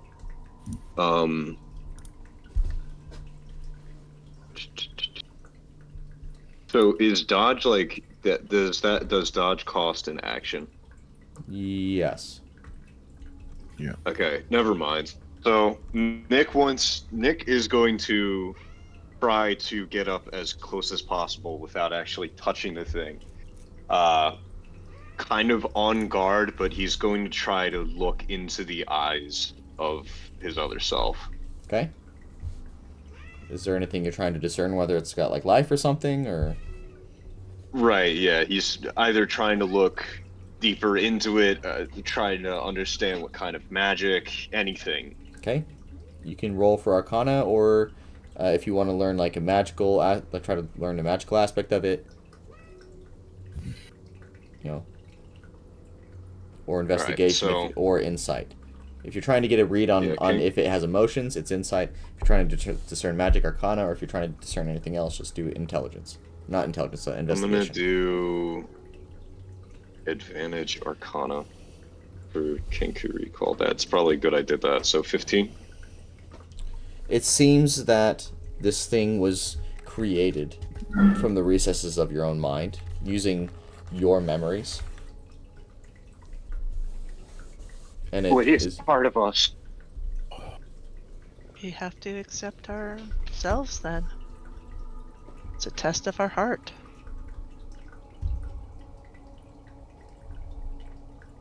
Okay, so I guess that's gonna be the action of his... And...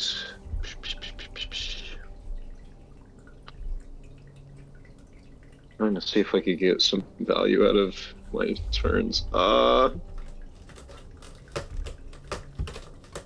just gonna fuck it. I'll just do like an unarmed strike, which is guaranteed to do 0 damage.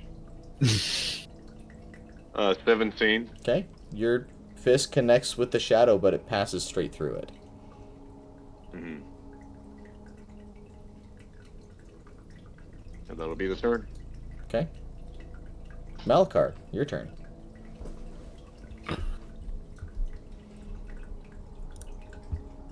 I will move as close as I can to my shadow and say, I have went through this baptism of fire once, and I will do it again. And I go to my knees, make myself prone, and Are you going hit to let it myself. auto crit you? No, it's just an attack with advantage from prone, I believe. Well, I'm just saying, if you're intentionally holding still, like, you can allow yourself to be hit. I mean, why not? But first I'm gonna, I'm gonna hold still. I'm just gonna say it's gonna make it a lot faster if you do it that way. I'm gonna hold still and, I'm gonna hit myself with Proof of Fate, and I'm gonna damage myself. With the whip for 3 damage. But Sir Thomas and Nick, you get 3 temporary hit points. Oh, thanks. Sick. Thanks. Thank you. Prolong their suffering. Hey, you know what? Just a you little know what? That longer. fits. Why That not? fits. I'm gonna prolong your suffering. Fits very well. It does fit I quite well with appreciate it. Malakar. Sure. Sure. I'm gonna That's look over my Malakar turn. and I'm just gonna be like, thanks. This really is going to help me if I'm supposed to die here. You're welcome. All right. He's will gonna flip him enjoy. off. You will enjoy this baptism. It's going to go Sir back Thomas up. gonna flip him off. It's going to go back up to Malia.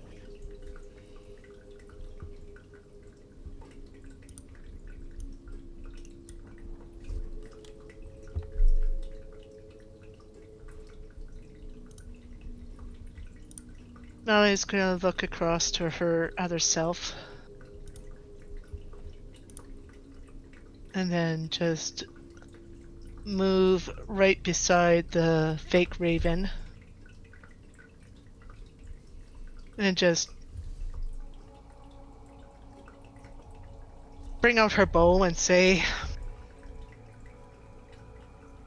I never was lucky enough to have support, to have friends, to have family in my youth. The thing that makes my self stronger is in battle, is relying upon my allies. I'm now standing beside one of your allies. Take the strength of them. Hit me with one of your arrows, if you must.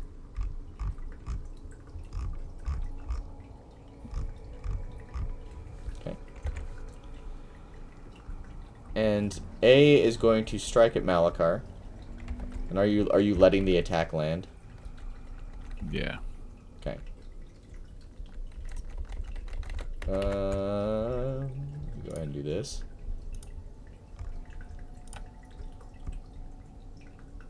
And it's going to use the whip again.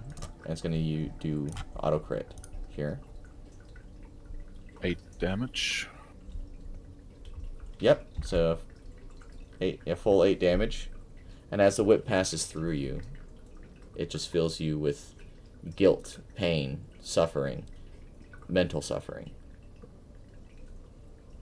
As you take 8 psychic damage.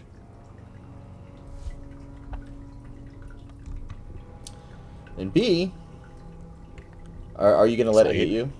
Yeah, you take psychic damage. Yeah. Okay. I've positioned myself in a place where they could get sneak attack. I'm beside one of their All right. allies. So it'll be 2d6 plus 8 plus sneak attack. Mm-hmm. So 8 plus 11, so 19. Mm-hmm. And as the arrow strikes through you, it's going to cause you to double over as sadness begins to fill you. As you take 19 psychic damage. Okay, did you double all the damage? Yeah, I doubled all the damage. Okay. Well, I guess does sneak attack double too? Yep, on a crit, my sneak attack doubles. Well, in that case, you take 9 additional psychic damage, and you just crumple over. I'm out. Okay? And as this happens, B's shadow steps, and Malia's shadow steps forward. And it begins to turn into a wisp as it enters into Malia, and it disappears.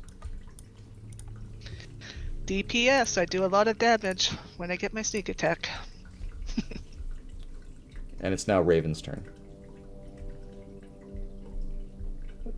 Raven is just gonna keep kind of looking at the feet of other Raven. And is just gonna...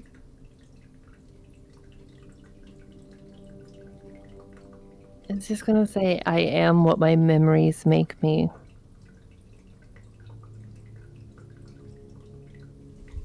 And that is her turn.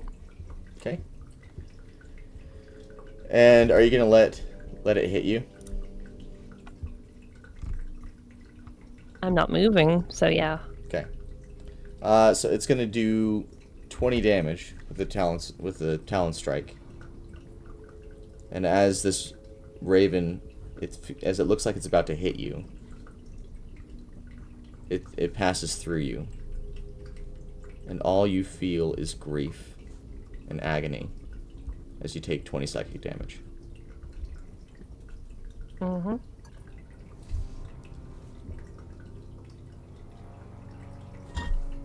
D turns around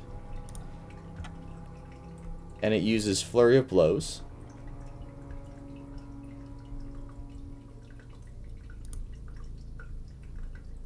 One for a 21 to hit, and one for a 19 to hit. Both of them They're hit. not- I'm not trying to prevent them. Okay. Genuinely just not pulling any punches. Haha, funny. No. Haha! Alright, it does 11 damage, Uh-huh. psychic damage to you. Yeah, no, that's exactly how much health I have. Let's go. I was gonna make it use a focus point if it didn't work, so. Oh, nah.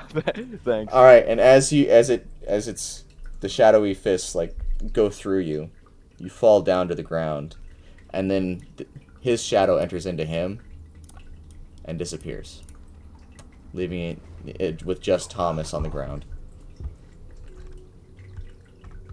And then E tries to strike at Knik. Are you gonna let it hit you, or do you He's wanna... not going to.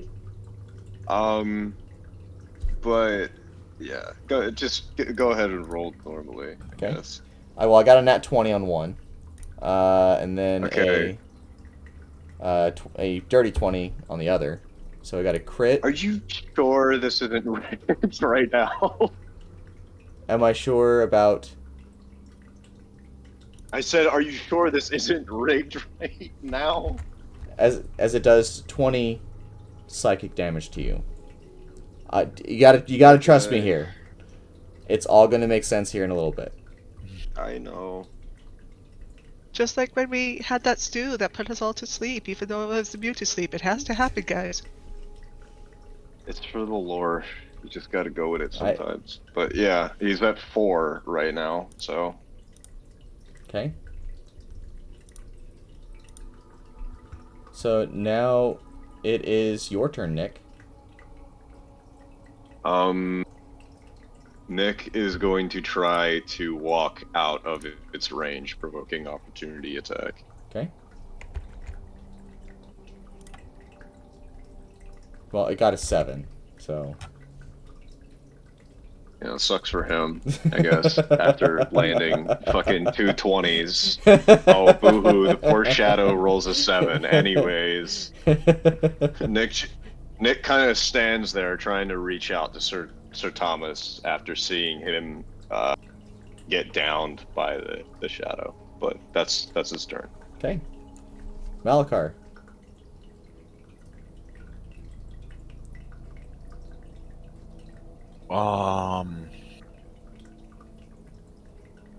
Gonna follow my path. I'm gonna look at my shadow. Do I see anything special, or is it just, that shadow in front of me? It's just the shadow in front of you. Okay. I'm gonna follow through, hit myself with the whip for 3 damage. And I'm again gonna give Thomas and Knik 3 temporary hit points. Well, Thomas is down, so it doesn't really work. I'm gone, dude. Stop. Oh yeah. When you're down, Why? temporary hit points don't give you anything good. Yeah. Let me be a corpse. But Knik, you got free temporary hit points. You motherfucker. Making know Knik what? suffer. No, Nick's happy. Knik is happy currently.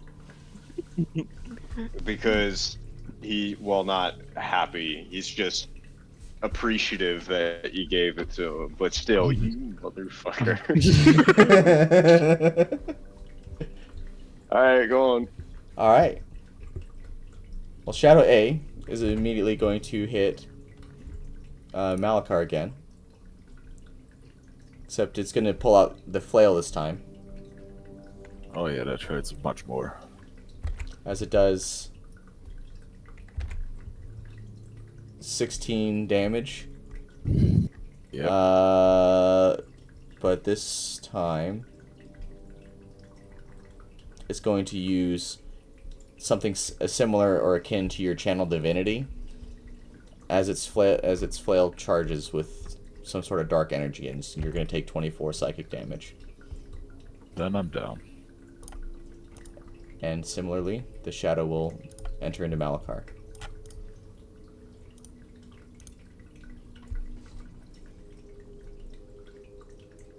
Raven.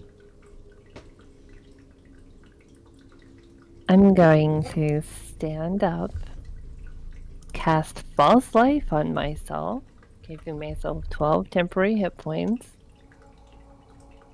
and look myself in the eyes and say, "But I have lived far longer than I remember, and my memories are missing." That is her turn. Okay. Well, it's gonna try to attack you. Are you gonna let it hit you, or? This time I'm going to kind of resist. Okay. 22. And that will hit. Okay. It does a great 2 damage. 2 damage. A fantastic 2 damage. As you take... That's what that 22 gets you. Hell yeah. It's wonderful, right? Absolutely. Oh, man. Suffering. Truly. And now, the Shadow Knik is going to try to strike at Knik twice with the short swords. Yep. I got a 14 and an 8. Are you letting He's either of those still- hit? No, he's still Okay. resistant. He's still trying to dodge away. He's reaching towards his friends. Okay. And now it's Nick's turn.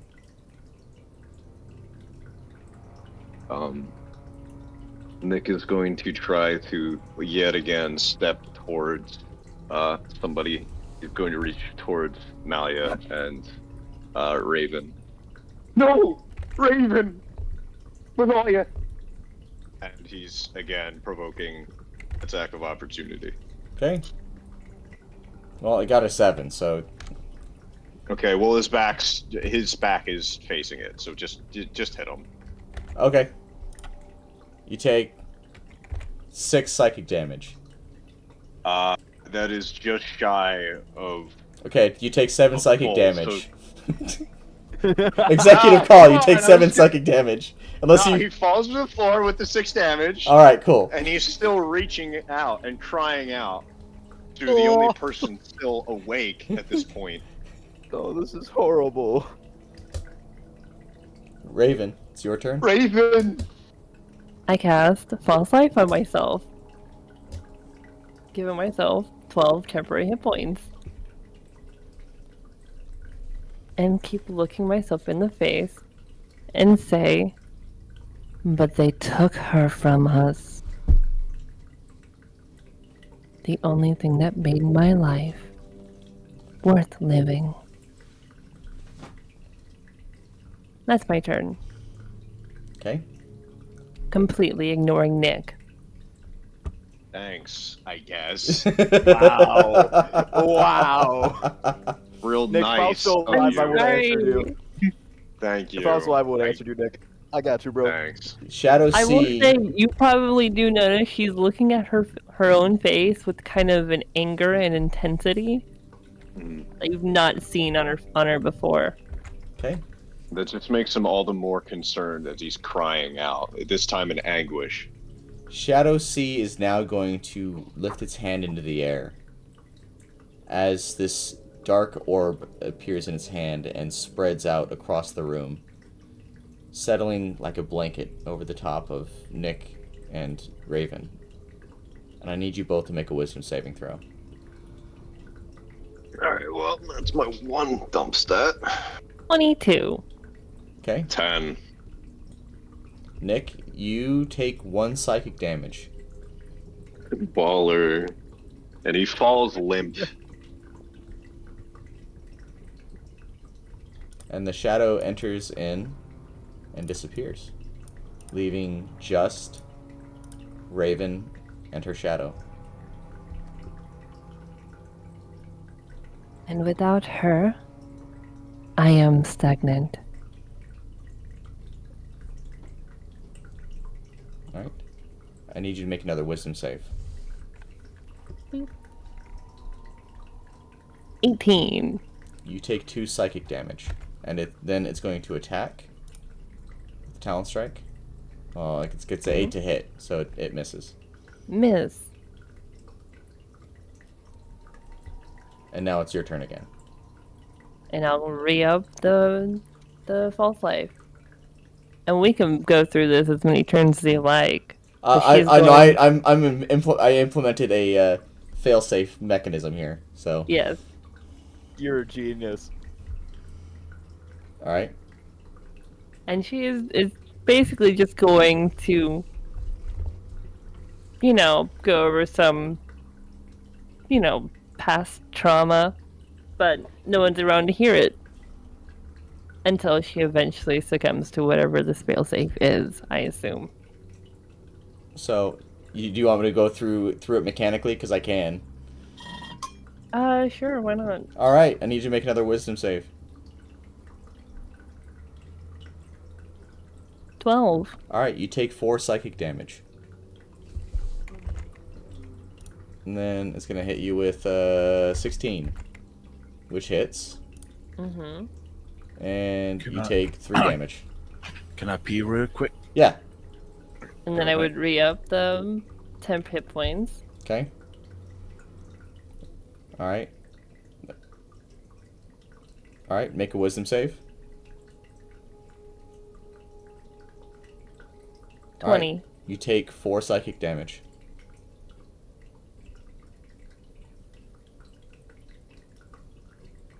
Okay, it's gonna try to hit you. 23 to hit. Does 4 damage. Which doesn't take away your temp hit points, but... It does not. And Alright, I get them back. Okay, wisdom save. Yes. Okay, you take 8 psychic damage. Alright, it misses. Then you get your hit points back. Mm-hmm. Okay. Now roll a wisdom save. Not so good. 8. Alright, you take 32 psychic damage. 32 psychic damage That is was a enough to take jump. me down. I was It's probably 'cause I was- doubling it every round, but if you made the save, so the save number was 20. If you made the save, you'd take half damage. So, but since it's always doubling, But anyway, and the shadow enters into you and disappears. And I'm gonna go ahead and take a break because I gotta use the restroom real quick. But we'll just let that stew for just a second, and then we will be splitting off. And I'm going to be moving over to Scott's Ugly Mug, and I'm going to bring the Kenku bot with me, so I'm going to actually do that. No, move over here, and I'm going to bring you up one at a time. Okay? Oh, okay. So I'm going to do... Sorry, what's How is happening? What's happening? I was peeing. So I'm gonna go use the restroom real quick because I have to. Then I'm going to be going through you guys one at a time, and it's going to be cycling through relatively quickly. Is it in order of who fell? Huh? And if you want, Yes. Raven, I can actually just do all of yours first, because I know you have bedtime here in like 40 minutes.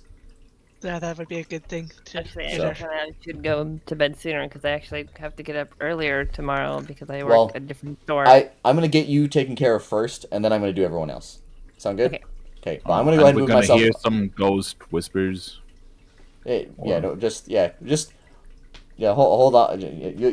guys, if you guys want to talk, you can talk. Go to bathroom. Go. Go to bathroom. All right. Go to the bathroom.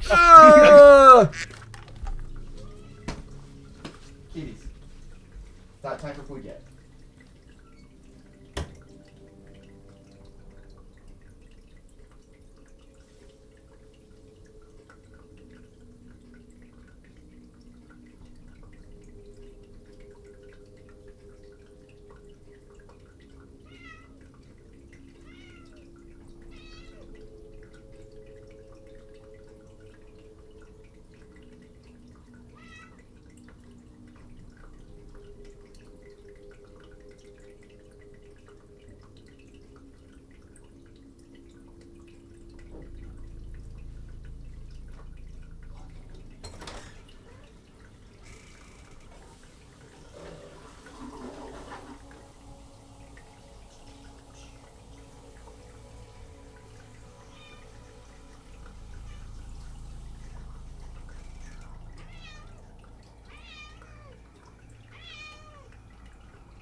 All right.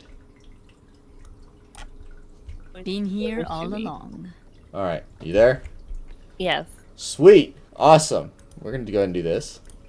I'm going to go ahead and do Doing this. to me in the middle of what I was saying, but Oh, I'm I'm here. sorry. I didn't realize you were in the middle of saying something. I'm sorry about that. Something went wrong? What do you mean something went wrong? There we go. That's better.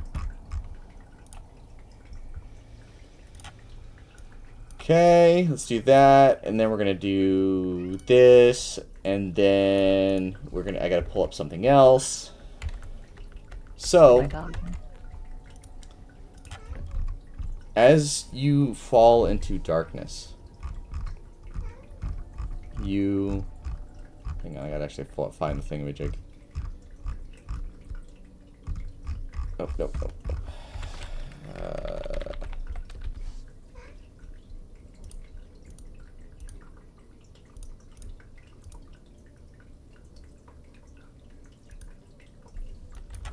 Okay.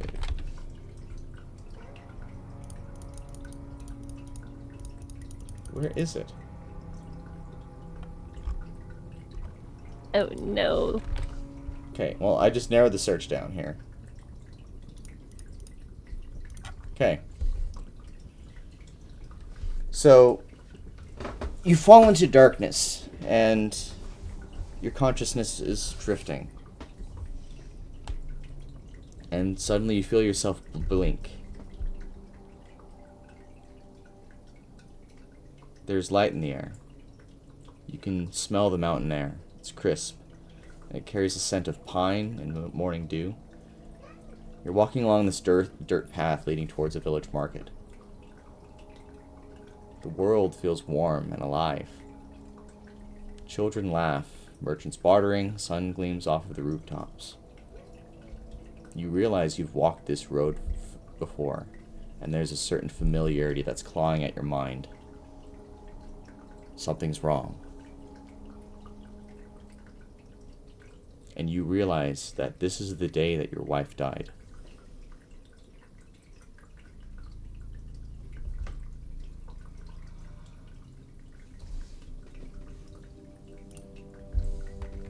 You turn. Your breath catches. You know exactly where you need to go. And you begin to sprint.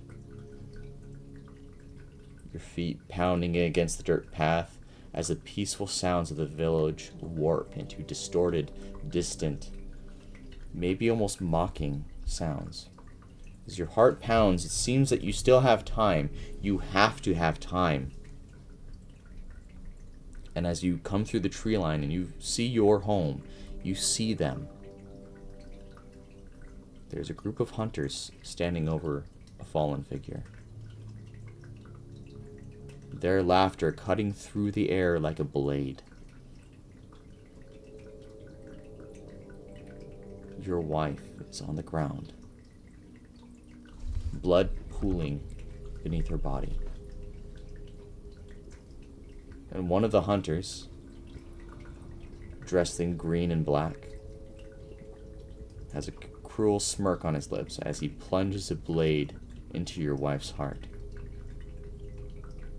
Your wife gasps and shudders. And it seems as with her dying words, she looks at you and says, "Why didn't you protect me?"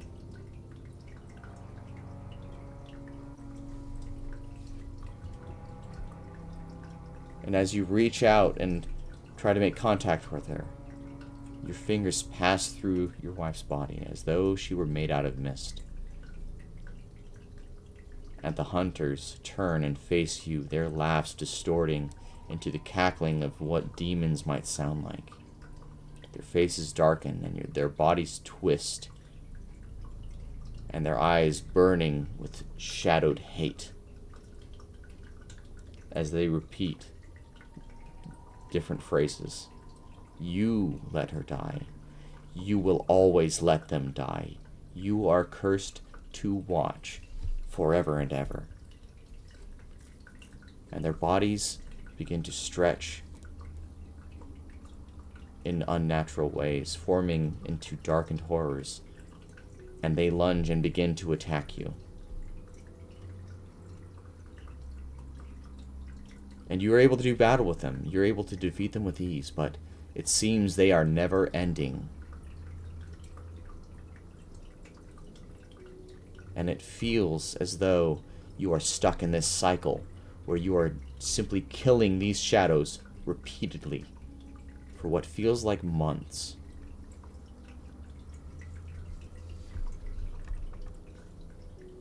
And as you defeat one, a spray of black mist covers your eyes, and you blink, and you find you are in a different place now.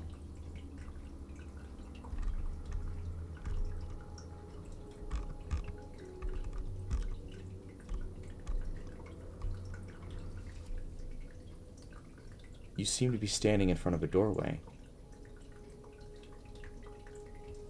It's the same doorway as the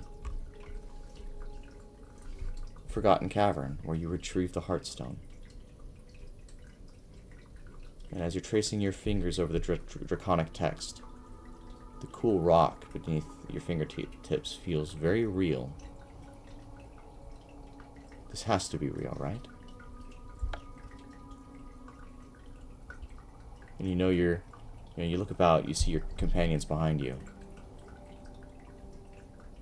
And as you're translating the words, you feel a knife sink into your back as the white-hot shock of pain surges through you. You stagger forward, gripping the stone for support, your breath shuddering, your vision blurring. Your legs are barely holding you up. Knik is holding the dagger, and his hands are not shaking. Malia seems to be watching impassively, just simply rolling a coin between her fingers. And Sir Thomas is looking off in a different way. Malachar steps forward and says, "We know what you are." Can I respond? Sure. Then tell me what I am. And Knik simply wipes the blood from his dagger on your cloak. Says, "You are something that must die. You must not come back this time." And Malia smiles. "You fooled us for a while, but we see it now." And Sir Thomas finally looks at you and says, "It has to be done." And as you stumble forward, your vision seems to darken, your pain fading into numbness, and each of their forms shifts and changes into shadows, their eyes going hollow, their limbs distorting, growing jagged and unnatural.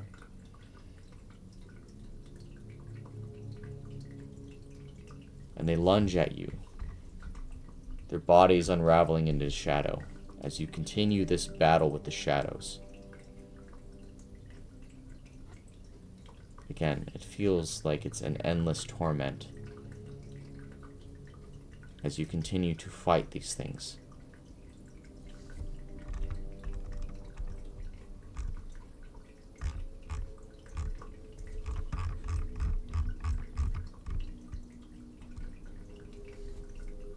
And eventually you blink again, and this time you find yourself in this mystical place. The water is an unnatural shade of blue. There are gigantic mushrooms growing. There's grass that sways upwards and downwards rather than side to side. This appears to be the Feywild.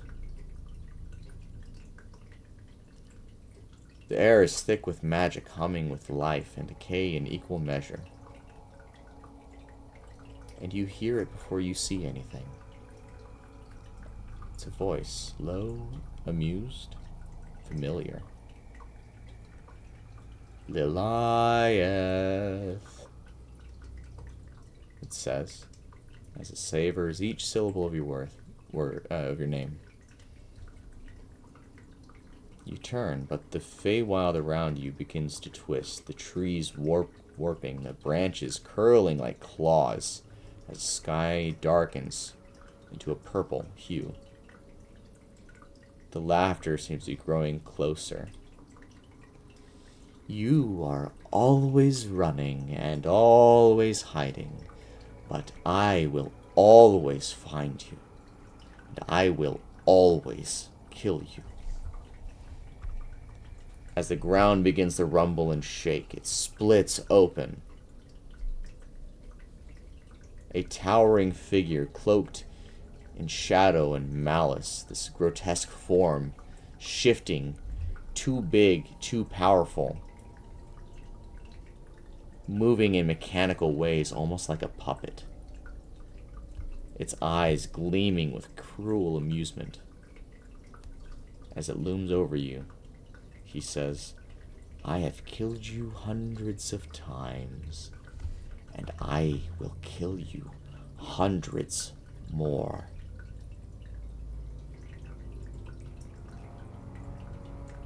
And this thing's hand shoots forward and grabs hold of you.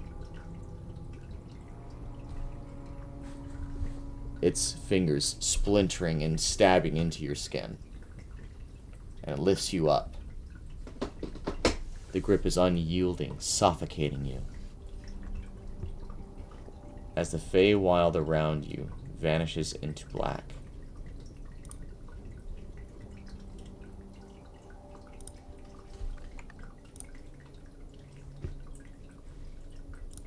And again, you blink. Hang on. Here. I gotta double check something real quick. Damn, I will be right back. Give me 1 second. My energy. Can you guys close the session, close the map session on your guys' end? Oh yeah. Yeah. Gotcha. I appreciate it. Thank you. Yeah. All right. I need you to You just look at the quack map. at me. Yeah, no, that's how you have the sound that enters. My sound is the quack. But anyway, you wake up and you find yourself standing in this gray abyss, facing down a shadow of yourself. Flames encircle you in what appears to be a rectangle. As it looks at you, raising its hand to fight.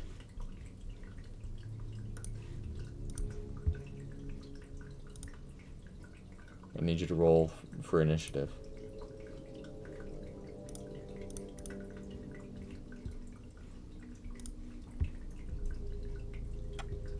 $12. Okay. Alright. Go ahead and restore your HP all the way back up to 50. You're at full HP. Including 10 hit points. No. Just regular hit points. You can Okay. give yourself the false life. That's the 10 hit points. Okay. Is that an action to do that? It is. Okay. Alright. Alright, well, it's going to try to shoot you with your Raven Strike, so 25. I'm assuming that hits. Yeah, that'll hit. Okay. And it does 4 damage to you.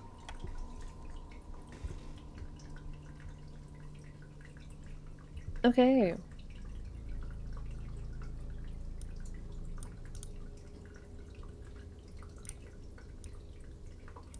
And now it's her turn.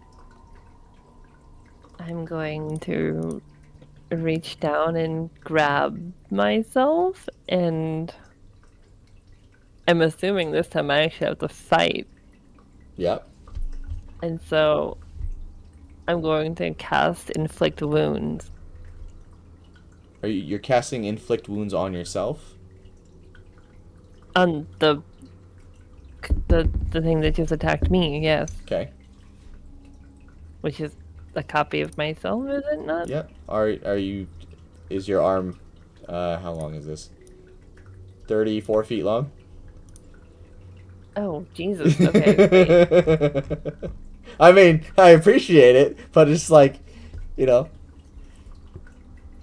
Oh, can I move forward? Yeah, of course you can. This is an arena here for you to fight in. I do that. I move up to it, up to me. I have 30 feet of movement. Would that give me within There, does that help? what help? And now you're 30 feet away. I cannot see anything. Oh, you can't see anything. What? Oh, no, I can see it now. Okay, that's better. I had to refresh the page. You just headbutt it. You know what? Actually, hold on a second. Does Hex actually apply? No, because Inflict Wounds is no longer an attack roll, so Hex doesn't matter for it. I'll still do it. It's a con save. Con save on the shadow. Yes, It got a 9. that is a fail. Okay. For shit, 9 necrotic. That's not bad. And you can tell that this grievously it hurts this thing. Mm-hmm. And it is not happy about it.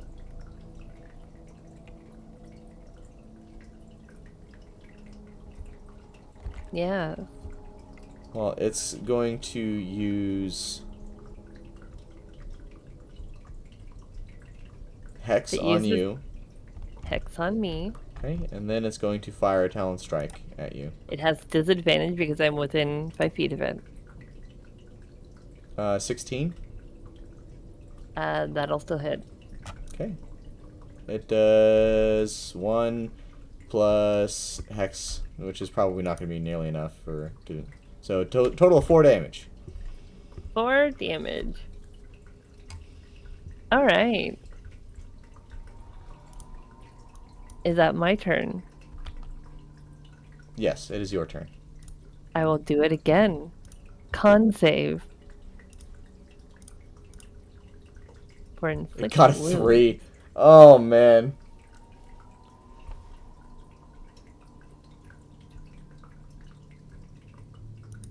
$11 necrotic damage.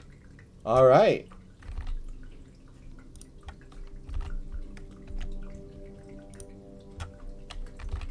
And Okay. 9 plus 11 is 20, which is more than my... There you go. Well, you do Points. you do 11 necrotic damage to it.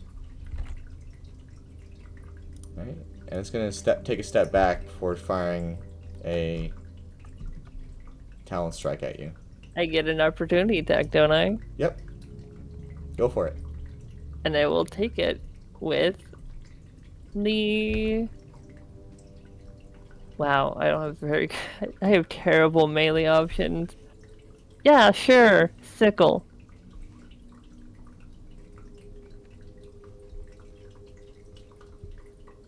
$20 to hit. Okay, that hits. For 4 damage. Yeah, 4 damage. Okay, well, it got a 17 to hit you. That'll hit. Okay, and it does 5 plus. There we go. So a total of 8 damage. Owie. That actually does damage.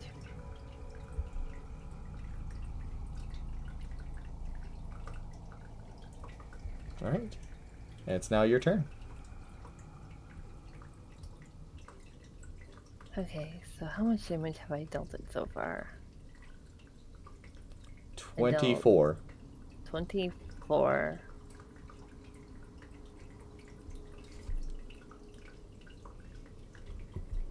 I will use Hex on it.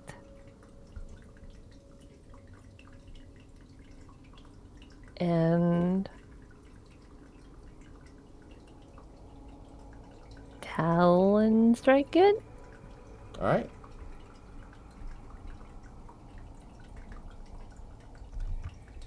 10. Oof. Does not hit. Shit. Well, Okay. It's going to try to talon strike you back. I got a 10, so it misses. And then return.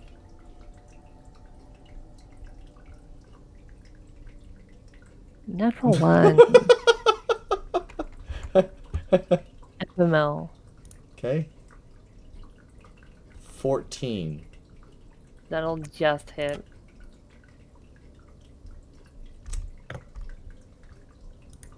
Oh. That doesn't amount. Huh? That doesn't amount. I'm going to say you are left at 1 HP.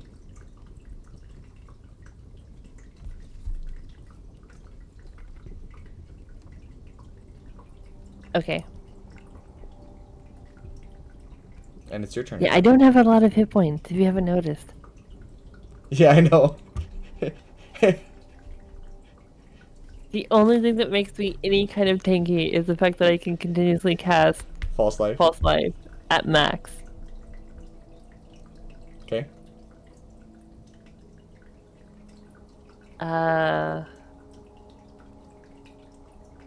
Shoot, I guess I'll... Use false Do life I- on yourself. No, if it's a copy of me, this person it's gotta be almost dead, right? It's not doing too hot. I am going to make a concentration check, because I took damage. Okay. And I maintain the concentration on the hex. And then I'm going to attack it with the Talon Strike. Hit For a it. 10. Miss. Okay. Let's see. Does this hit you?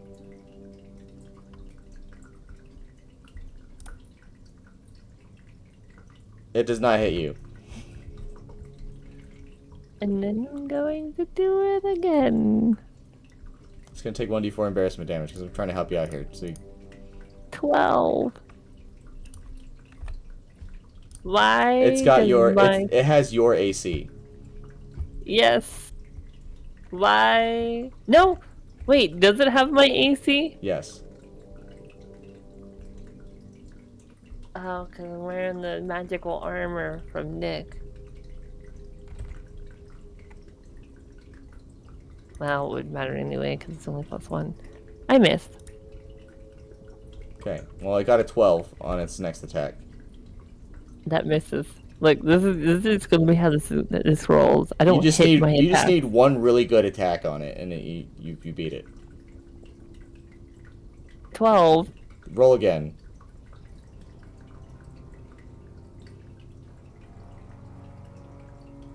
There you go. 16. This is a magic number I'm looking for. Just got to beat that number with your damage. 1 No. plus a d6.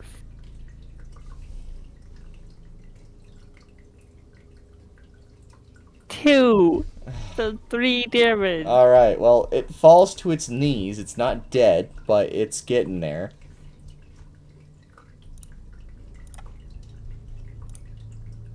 As it gets a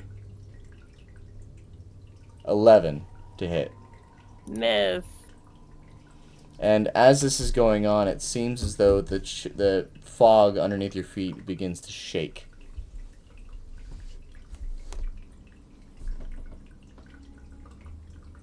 Oh, fucking to hell with this.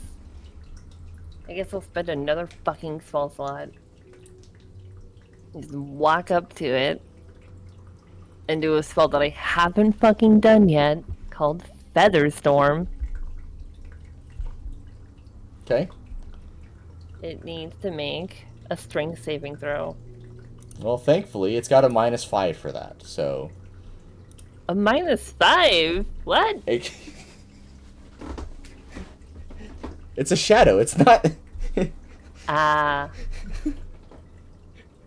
So it got -2. Well, it takes 5 necrotic or damage as a bunch of feathers spin around.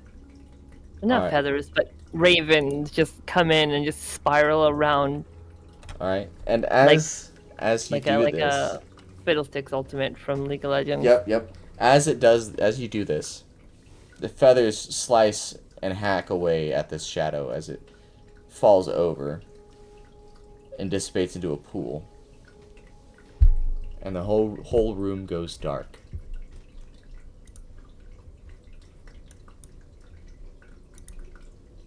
And go ahead and give yourself a long rest, because you're actually going to wake up having had a long rest. That's pretty bad.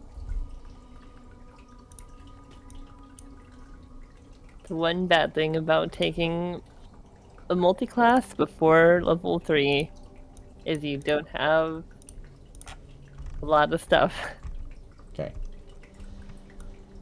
But, anyways, that's all I got for you. I'm probably So- gonna go to bed now. So, If that's okay. hopefully you enjoyed it. Yeah, I just wish my rolls weren't terrible. If you have any feedback for me, let me know. If you have any narrative stuff you want to like ask questions about, let me know. Just go ahead and shoot me a message. I might need some more. If you have this like written down, that'd be great. Just send me. I'll go ahead and I'll get that over to you. But I'm gonna switch Like over. maybe any pictures or anything that you might have. I don't have any pictures. Okay, because So the description of the puppet thing was a little foggy in my brain. Because I don't have basically a very good... a giant puppet came out of the ground. It's like, imagine like Pinocchio from Shrek, except a bit more horrifying. Yeah, see, I don't have the ability to picture things in my mind. So, okay. But anyway, I'm gonna get the next person in here. So, I'll catch you next week. Okay, bye. Bye. Sir Thomas.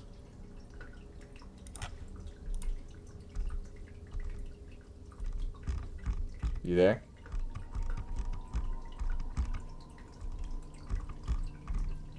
Hello?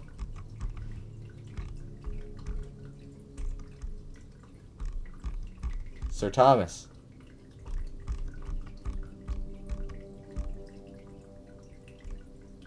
Hey, yo, sorry about that. There we go. Apologies. I was eating food. I told him to text me whenever it was my turn. So, I'm going to be cycling through these here and there. So, I'm going to kick you out, bring you back in, kick you out, bring you back in.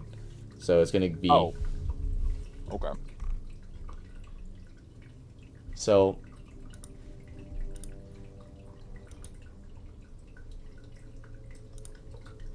No, yeah, Malakar just said, "Oh, he's not here." No, yeah, you're here. So, anyway, as you fall into darkness, you feel yourself floating through this ethereal abyss. And as you open your eyes, you are standing in the hallways of your childhood home. Rich tapestries, red carpet, candles burning. The air is warm, almost safe. And for a moment, you remember this illusion of comfort. And then you hear a voice. "Thomas, my boy, come here." Am I facing him right now, or am I not? Yeah, I'm sure you are. And it's your father standing at the end of the hall, and he's gesturing to someone that is past where you are currently standing. And he seems to be dressed in fine, noble robes. But something in his eyes is cold, and his lips curl into something that is meant to be a smile. I'm going to turn around and see exactly who he's trying to look at, hoping he does not notice me there. And you see your younger self, no older than 10, rush past you. No. And your father says, "There's something important I must show you." No, please, do not. Don't go in there. And I'm gonna start to try to like grab him away if I can. And as you're trying to speak, no sound leaves your mouth, and your hand simply passes through. But you are dragged behind your younger self, as if invisible chains are binding you to him. You lie. If this is part of the test, I will curse the makers. And you reach a bookshelf where a hidden lever is pulled and a secret passage opens. The air changes, the walls become damp stone, the soft candlelight is gone, replaced by a sickly green torchlight. Chains rattling in the distance. Stop. Do not show him. Please. Don't. As I'm trying to beg and plead at this point, trying to see if I could get in between them, try to usher my father away or punch him, anything. And the boy looks uneasy and says, "Father, I don't like this." And the father simply places a heavy hand on the younger you's shoulder and says, "You will." No. Do not make me relive this again, please. And this ritual chamber opens before you. Figures stand in a circle, hooded. Their faces are obscured. In the center, an altar, a slab of black stone, carved with sigils that seem to pulse. As the young version of you struggles. Says, "No, I don't want this, please!"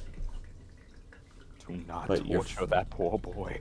And your father's grip tightens and says, "You must understand, Thomas. We all must sacrifice for the family." And he is thrown onto the altar. Chains snap closed. A knife gleams in the light. Do not wish to relive this memory anymore.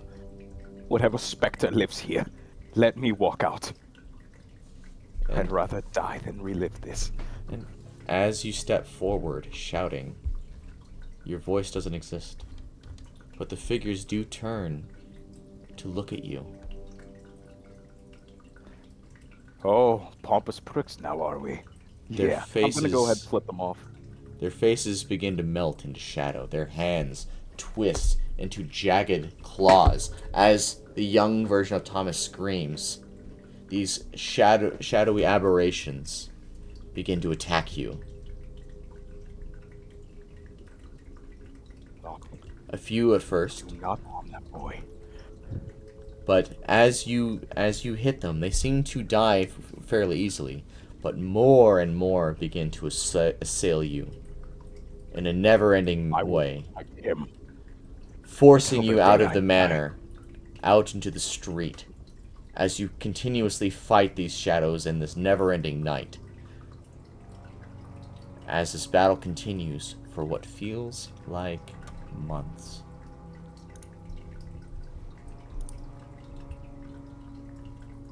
I'll see you in a couple minutes.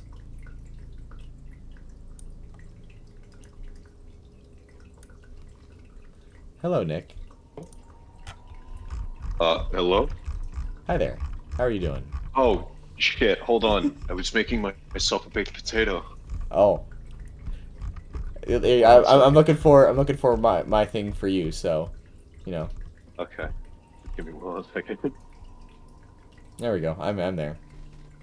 Okay. I just gotta add last few seasons.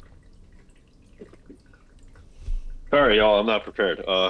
You're I good. was just talking about how other states in the U.S. kind of operate or carry themselves.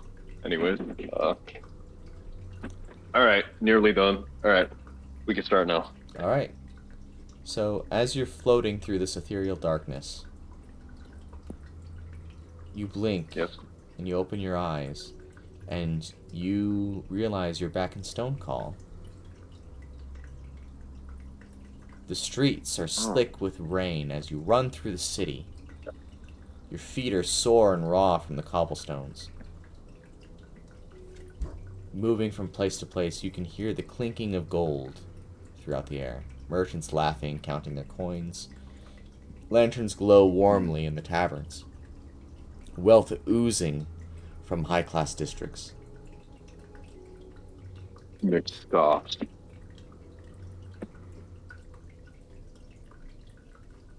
And keeps running. And you realize what exactly you're doing. Your parents, they're sick. They need medicine. Mm. And you know that all of these nobles, they have gold. They have more than enough. Well, you could just get anything that I have. And you see one nobleman walking in front of you, throwing a bag of gold, a really fat sack of gold into the air, and catching it.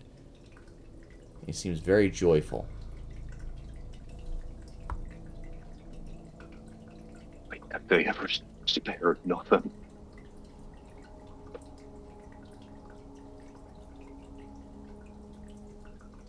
Wait, would you just repeat that again? Well, I'm not sure if I'm talking too low. Why can't they ever spare nothing? And as you say this, the man seems to look at you. Filthy Kenku, get the hell away from me! And he backhands you, and this strike sends you sprawling into the mud. He falls into the mud like it's his job. Like this is a daily thing. The filth soaking into your feathers. People begin to step over you, laughing, uncaring. Your tiny hands trembling. Nobody will help you. Does he know that this is a vision, or does this feel like just another day? No, well, you are filled with the sense of urgency that you need to get medicine for your parents. Okay. But it seems as though you can't do anything. He desperately picks himself up, and he looks around.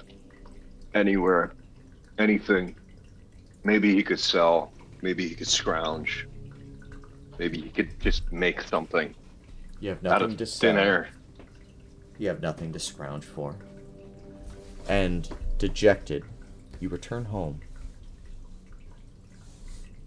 And the smell hits you before you even open the door. Stale air, rot. The fading warmth of the fire long burned out. Your mother lies still, and your father wheezing with shallow breaths.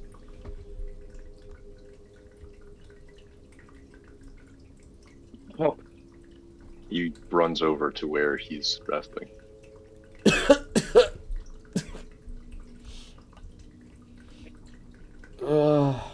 Did you get the medicine? I couldn't find anything. Nothing. There's nothing on these streets.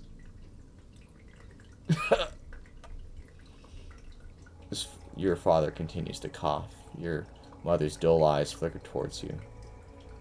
And in unison with their final breaths, you can hear them say different things. Pathetic. What a worthless son of ours. No. Not even good enough to save us. As the light leaves their eyes, their bodies go still. I've done my best. I've done all I could. Then shadows begin to seep from their corpses, writhing, growing, and reaching for you, grabbing hold of your limbs. As their forms turn into grotesque amalgamations of shadow and flesh. I'm dead. Please. As they begin to attack you.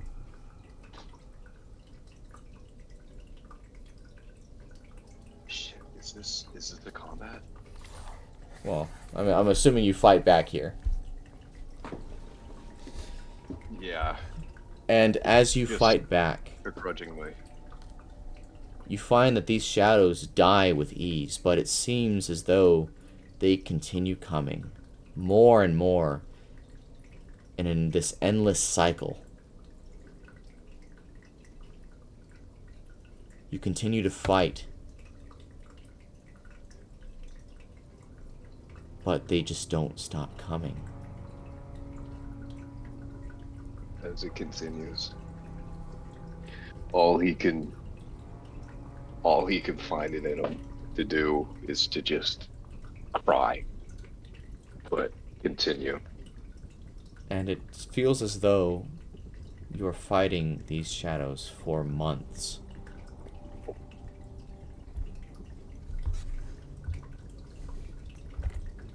And I will see you in a couple minutes.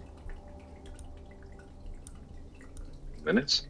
Oh yeah, no, I'm gonna go moving on to the next person. Don't worry, I'm bringing you back in here in a little bit, but Gotcha. cycling through everybody. Mhm. Malachar, Give me 1 second, please.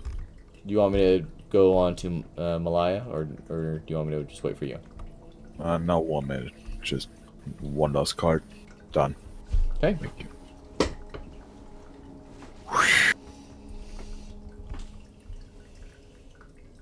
Yes, I'm with you.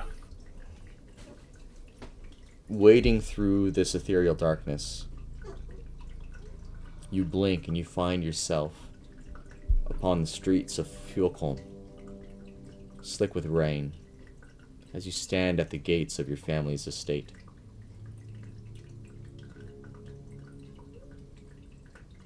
The banners of your family's house hang high, embroidered with sigils of your noble lineage. The iron gate to the manor is locked and is cold on your fingers. Blood on your clothes, your hands ache from struggle, and you remember what led you here.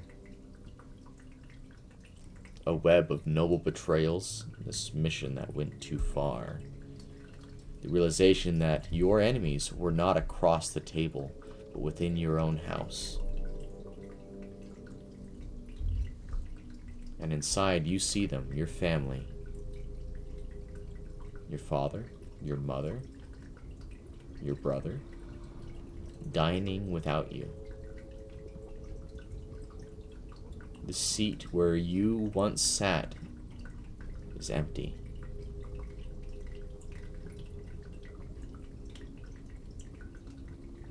As you try to call out, they don't seem to hear you.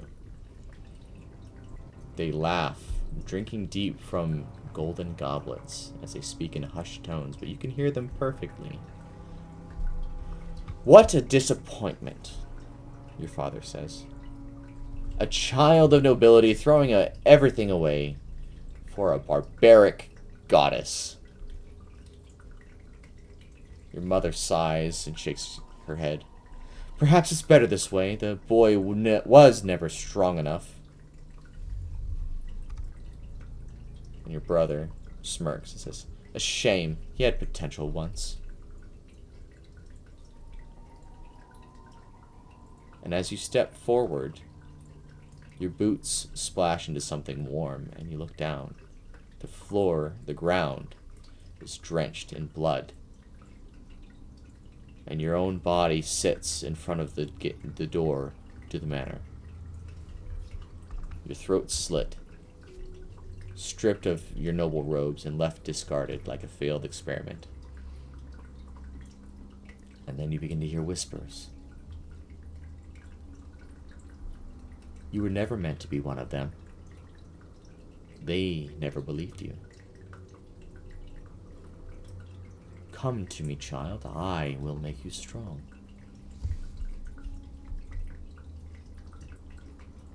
And the house The ignites. The walls burning with deep crimson flames. The banners blacken and crumble as their voices melt into laughter.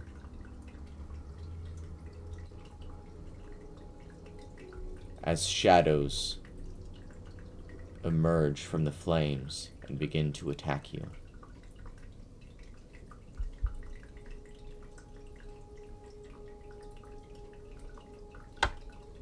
And as you fight them off...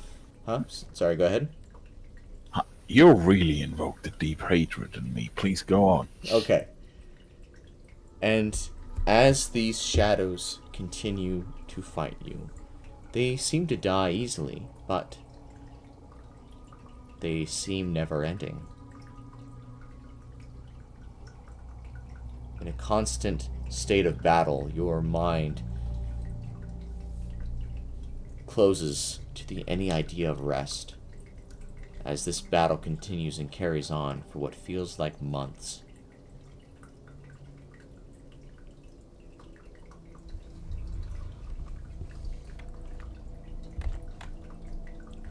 And I will see you in a couple minutes. I'm going to move on to Malia. Alright. Hi there, Malia. Hello. Let me find yours real quick. Where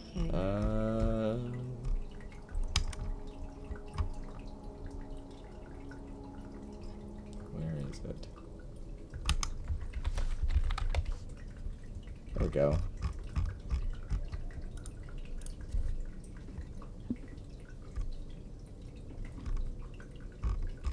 Let's see, is this...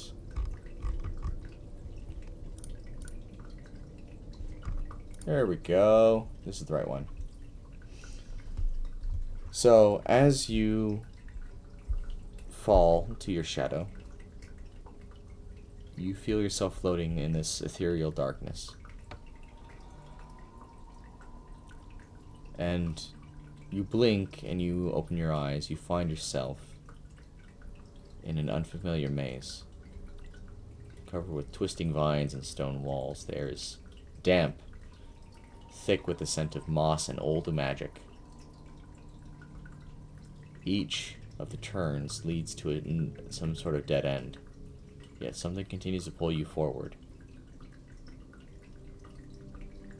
And ahead you see a crossroads.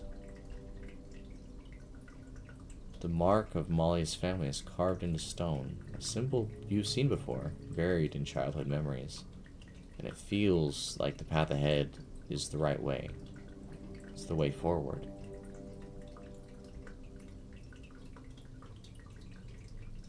And as you take a step, vines come alive and coil around your limbs, dragging you backward. The ground trembling, and from the foliage behind you, voices cry out. And as you look up, you see them. Your sisters, the ones who never escaped. Their eyes are wide with terror as their hands reach for you. Morris, please, help us! Don't let it take us! As the vines tighten around their throats, pulling them into the walls of the maze. You slash at the vines with your blade, only for them to continue to regrow. And the last thing you see before the foliage devours your sisters completely is their eyes, pleading, accusing. The vines continuing their efforts to try to coil around you. Shadows emerge from where your sisters were, lunging forward to attack you.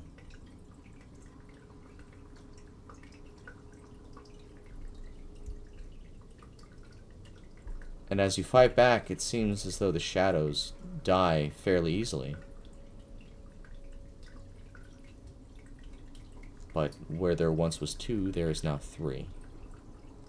And then 5, and then 13. It is though it is never ending. This battle carries on continuously for what feels like months.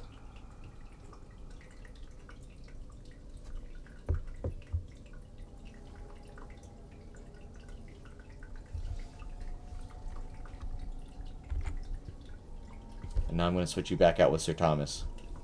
Okay. Welcome back, Sir Thomas. Oh, okay. We're back.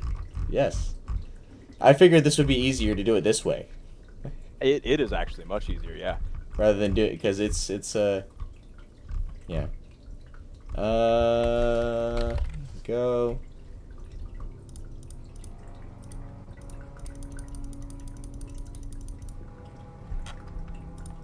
Okay. No, not that one.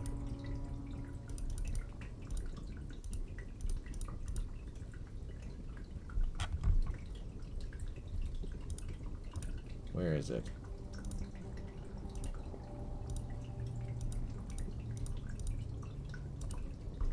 There we go. Found it. Well, as these battles carry on, you blink, when suddenly you find yourself back at camp. Fire crackling, the night seems still.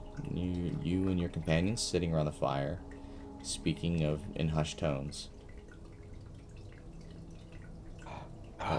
Something feels off.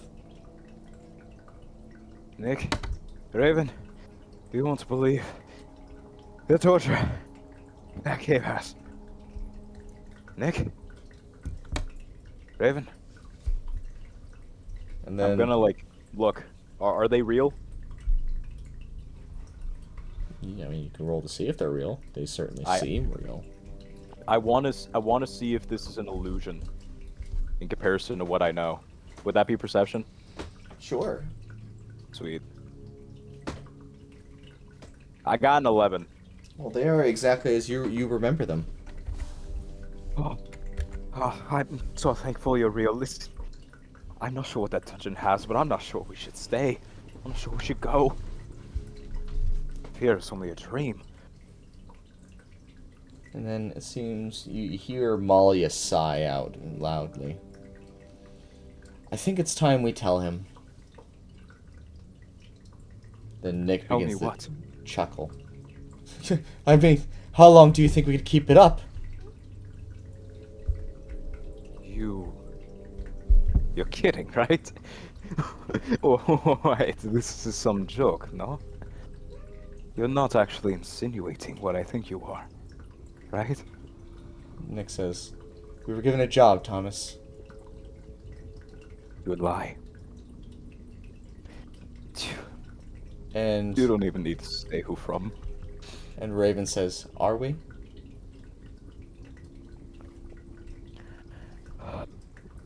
Sir Thomas is gonna shudder. He's gonna breathe heavily. He's gonna look through his eyebrows and he's gonna say,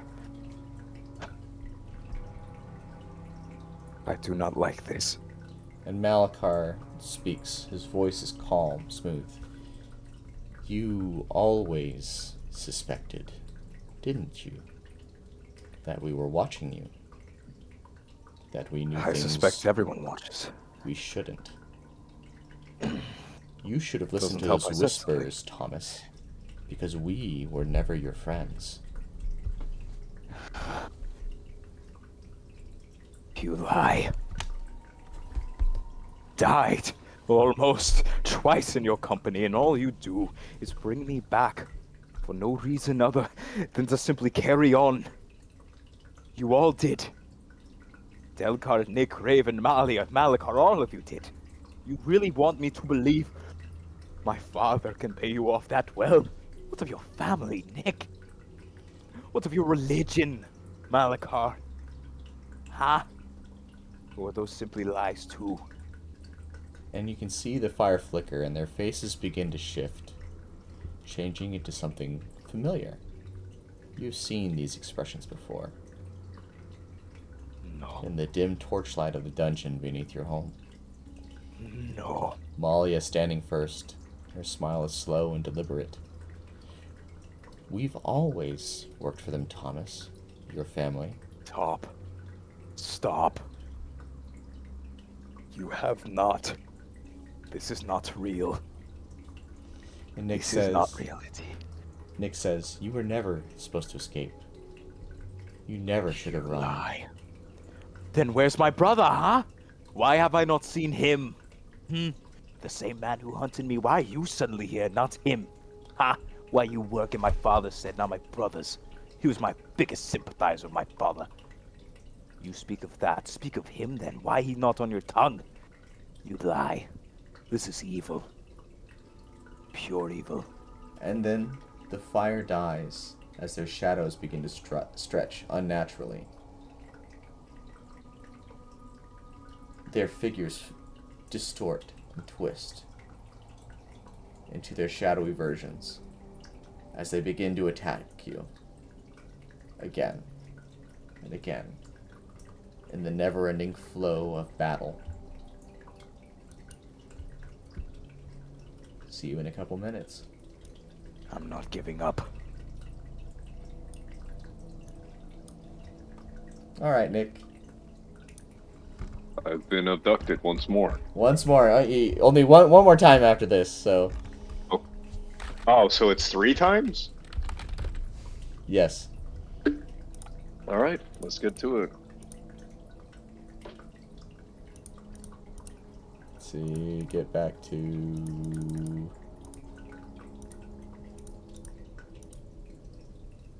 There we go. And as your assailment of these shadows continues, you suddenly blink and you find yourself kneeling in the dirt. This battlefield is still, the dust is settled, and you look over the space. It's a familiar space. Seems to be the Forgotten Cavern. And as you look down, you see the broken frame of Ironhide. No. Why am I seeing all this? Its metal plating is cracked. Its gears have stopped turning. The light in its eyes has gone out.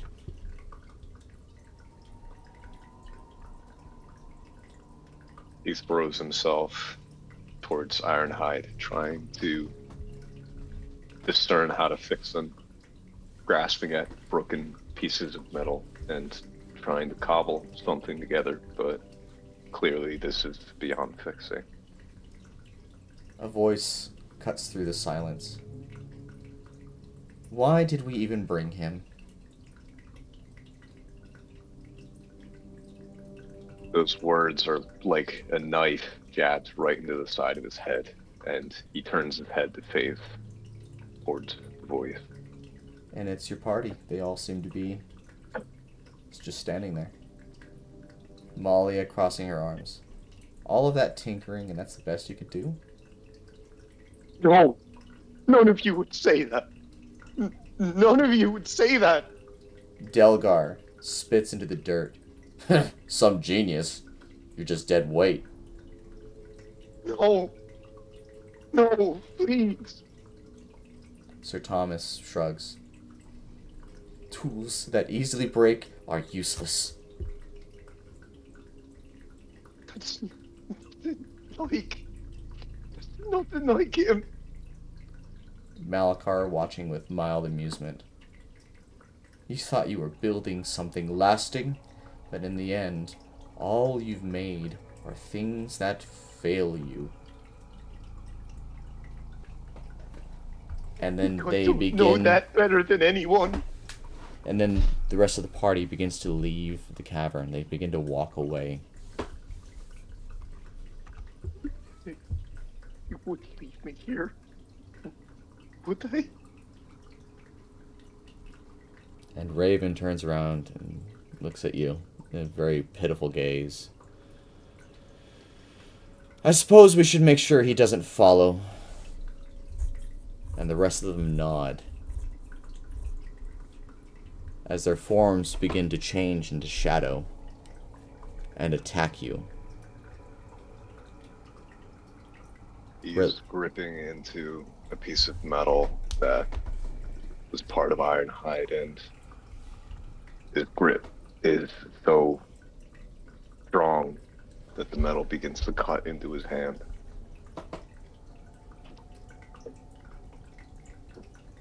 And as they continue to attack, it seems as though this endless battle has begun once again.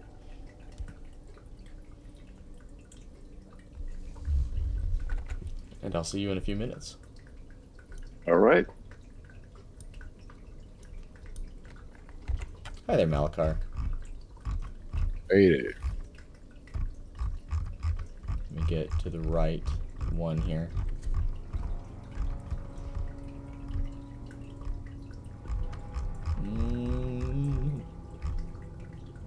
No, not that one. You infuriated me. Oh, yeah? You did a great job.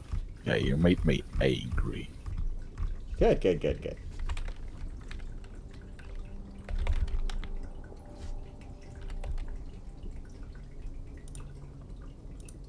Here we go. As you continue your battle, you blink and suddenly you find yourself kneeling upon cold stone in the Hall of Heroes. The shackles of hellfire burning into your wrists. You can see that the ritual is being performed as these shackles are imposing pain upon you that is unbearable. And you remember what happens next. Agony. The feeling of your body failing the moment you died. Only this time, it doesn't seem as though you're coming back. You're standing above yourself, your body on the floor. Your companions stand over you, but it seems as though they're not mourning for you. Malia sighs, rubbing her temples. Well, that was inevitable. And Knik kind of crouches right next to you and starts poking your cheek. So, do we leave him here then? Delgar folds his arms. He was always a strange one. Never knew what to make of him. Thomas says, it seems he was more trouble than he was worth. And Raven says, this was always going to be his fate. He worshipped pain, and pain took him. And as you try to move, it finds your body is now gone. The light fading, the Hall of Heroes vanishes, as your party seems to abandon you. Darkness overtakes the space that you're in.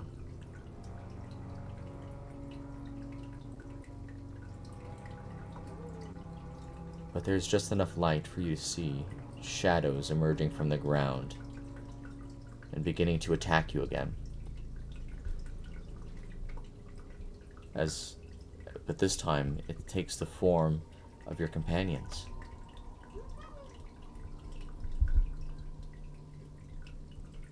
As this never-ending battle seems to continue. I'll see you in a few minutes.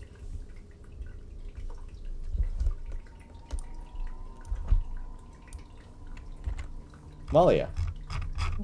Your turn. Okay. Gotta scroll down to the right one here. All of this is on the same page, so I gotta actually scroll to the correct one.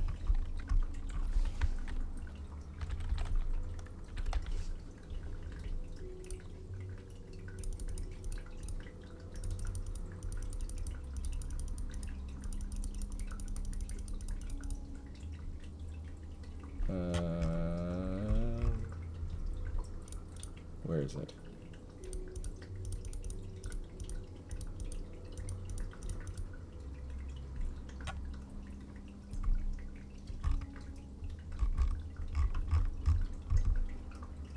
There we go. Found it. As the battle continues on, one final swing looks as though it's going to land on you, and suddenly you wake with a start in a cold sweat. And the memory of this maze still clings to you, except you know you're not in the maze anymore. You're somewhere familiar. So look around. It's the chamber where the Heartstone resided. The runes along the walls glowing faintly, the massive stone golem looms, motionless.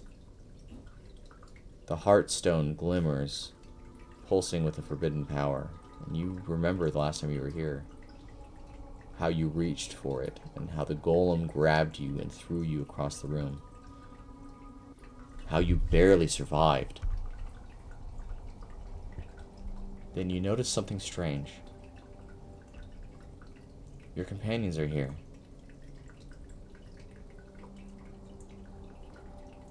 Knik stands by your belongings, examining them one by one. Delgar takes one of your daggers as if testing the weight. You see Raven kneels next to you, touching your wrist as if she's checking for a pulse. As Malachar picks up the Heartstone and examines it. As you try to move, your body seems too weak. Then Sir Thomas' voice cuts through the silence. She won't need these anymore. She knew the risk. Can't really let it go to waste. And they start taking everything. Your gear, your gold, your weapons.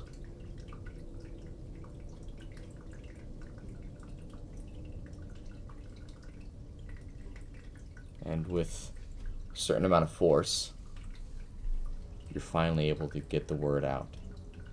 Stop. And they pause.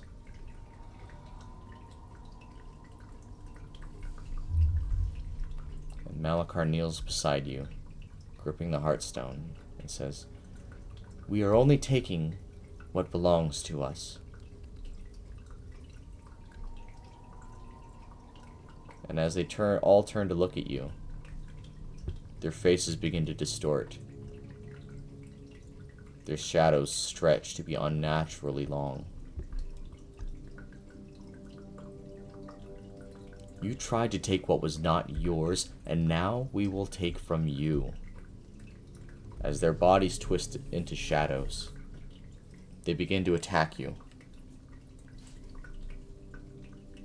As the never-ending battle seems to continue again.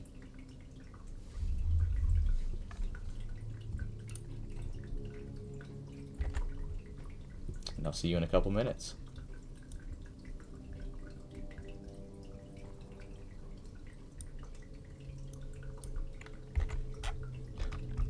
All right. Hello. We're back. We are. I hope you're ready. Is this the worst of it? Oh, yes. I'm going to say this before you start anything. I was telling them how I'm expecting you not to twist the knife deeper, but to grab a whole other set of knives and start seizuring me. Like they did back to him in Rome. I am excited to see what you got in store. Let's see. There we go. I'm at the right one.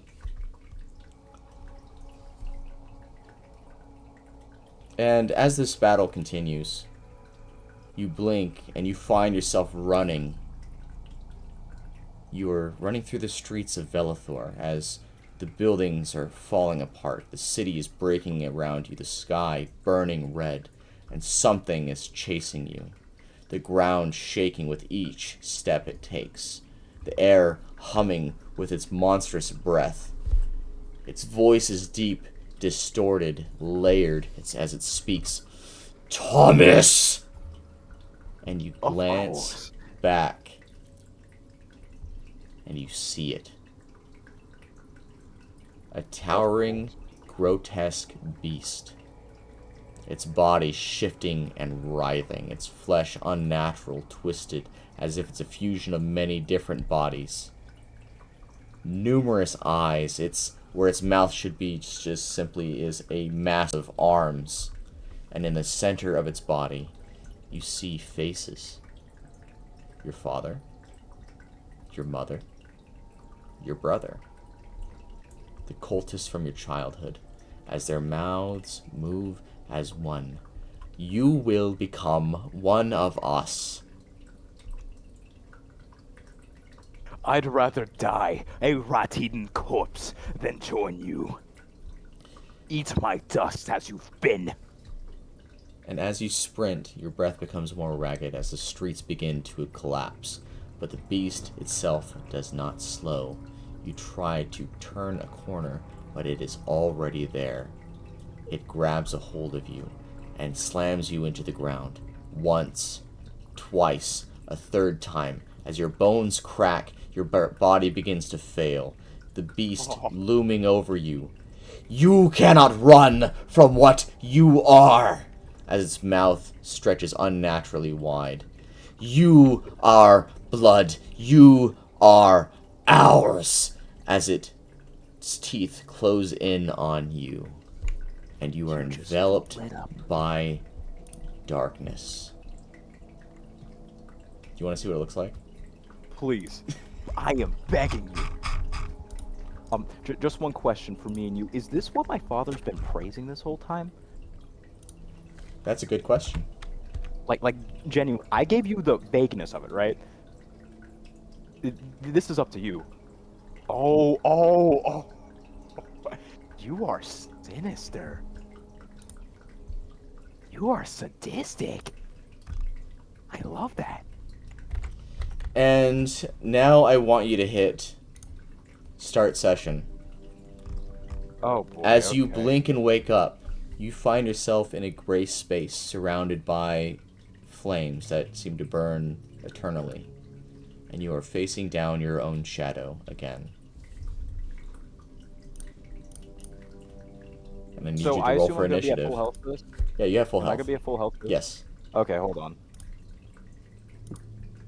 Give me 1 second. I ended up taking away my health at that point, so let me see here. Hopefully there's enough tension there for you. Oh, dude, you made a lot. That leaves a lot of unanswered questions. Like, I'm genuinely curious if that's what my father was praising and I didn't know it. Because keep in mind, right? My character didn't know exactly what my father was doing. He ran away before he saw anything, right? Yeah. So I mean, that is literally up to you. I know. What happens with that? And I'm I so know. interested to see where you take that. But you got a 15? Yes. Okay.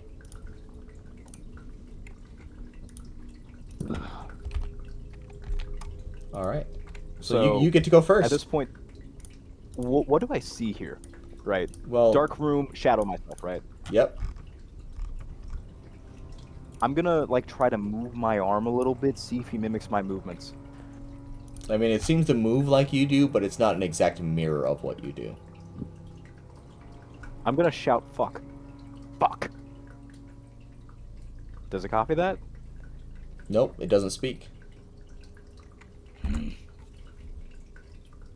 I'm gonna slowly walk forward to it. And I'm simply going to say, if you are here to take my life, so be it. I will not be taken advantage of anymore by you. My nightmares, my life is mine to take. Not yours, not anyone else's. Okay. If you aim to strike, strike true, because I will not allow you to harm me again. And he's going to do the dodge action in place. Okay. And he's going to end his turn. Okay, well, it's going to try to hit you with a flurry of blows here. So it got a 18 and a 7. Isn't that made a disadvantage, though, since I'm dodging? Okay, it misses both. Sweet. Okay. Alright. Well, at this point, we know what time it is. It's my favorite thing. Flurry of blows. All right. Yeah. Guess what? It's got the same AC as you, so it's gonna be pretty simple and straightforward here. One of them hits. All right, you hit it. Move you up. For 7 damage. Sweet, good job, man. You want to use a focus Thanks. point and like try to hit it again? Well, no. First, I need to know: are my fist passing through it? or No, is it's actually hitting it. him? You're connecting. Oh, dude, I am telling you right now. Okay. I'm gonna use another focus point for another flurry of blows on him, right? Okay. And as I'm doing this, he is going to become more and more angry. As he says, "My life is mine. It is not yours. It is not my father's. It is mine. And the more you try to take, the more I will bend you. The more I will break you." That's another 7 damage, by the way. Okay. Well, it's going to flurry of blows you back. So got a 15. And a 22. All right. Well, both of those hit. 8. So 17 damage. I'm gonna deflect attack one of those real quick. Okay. Because I can only do it against one attack, right? For one action. When an attack roll that includes bludgeoning, piercing, or slashing damage hits you, you can reduce attack. Take a reaction. So yeah, so the reaction would apply to 1. Yeah. I'm gonna apply it to the larger damaging one, which I'm assuming is the 9, right? Yes. Yeah. Well, that's gonna do 1 damage less to me. So, 8 So- damage less to me. So that's gonna be like 9 damage. Yeah, total of 9 damage. All right. All right. It's gonna be your turn again. I am now angry. So I'm gonna use both my action and my bonus action, do nothing except flurry of blows. Okay. All right. First one, not hitting. Second one, this action. You got my moves, that's for sure. There you go. Ooh, nat 20. Nat Oh, 20. yeah. That's That's beautiful. what I'm talking about. Oh, 12 damage. All right. Does that end him? No. It's still It alive. doesn't? Oh, dude. No. Okay, at this point, I'm just going to expend another focus point, and I'm just going to keep hitting him. And as I do, I'm just going to be like, why don't you? I told you before. it's Absolute my life. fist fight. Boom! I boom! told you before. It's my life. It's not my yours. life. It's now or never. Now or never. Another 9 damage. And as on this flurry of blows, you absolutely obliterate this shadow. As it falls down into the floor, it begins to dissipate. Can I flavor this a little bit? Sure, absolutely. Wait. As he begins to dissipate, I'm gonna keep punching the ground, like as much as possible, just starting to scream, "My life is mine alone. You will not control me, father. My brother, my mother, my father, you know nothing of me anymore." Okay. And he's gonna breathe in silently, collect himself, stand up, raise a fist, and say, "It is done. I'm done with your damn challenge. Release me now." And darkness will overtake you. And you will get a nice long rest. Awesome. Okay. Who's next? Is it Knik? It Knik. is Knik. Alright, Yep. cool. Alright, I'm gonna be jumping back over to that side after I'm done with everybody. So Okay. see you in a bit. See- Alright. Hi there, Knik. Hello. Let's do this. And then do this. Okay. Didn't expect to be grabbed next. Well, yeah. It's Thomas and then you and then Malakar and then Malia. Alright.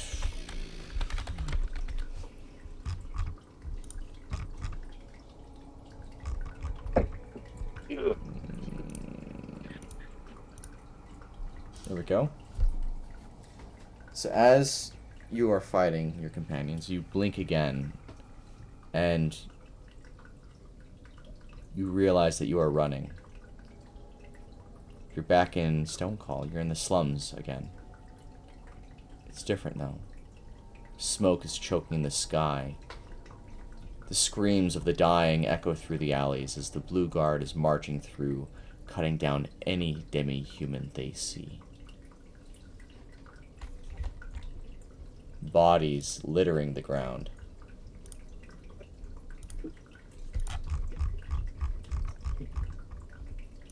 He's going to, as he's running, he's going to glance at each of the bodies, see if any of them resemble any people he knows.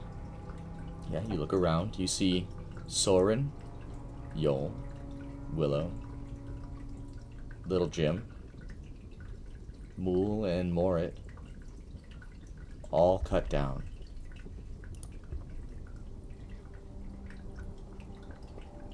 And as you're running, looking around, you reach the town square. The job board you saw, the lifeline, the new lifeline for the demi-humans, appears to be burning. As the last remnants of whatever hope there might have been is turning to ash.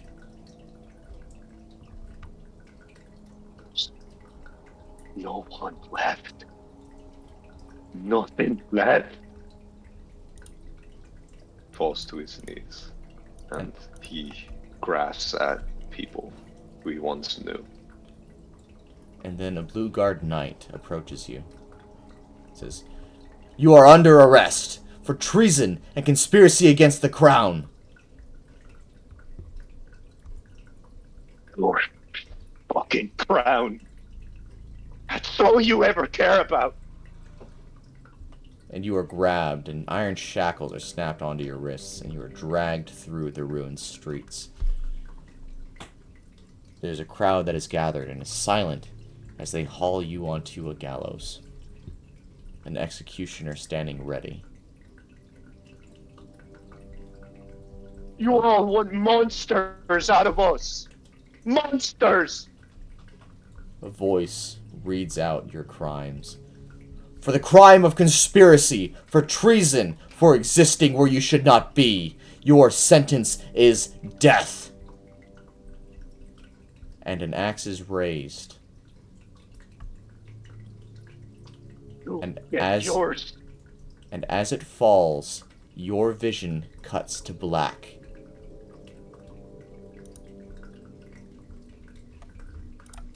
And as you slowly open your eyes, you realize you seem to be in this space. It's gray.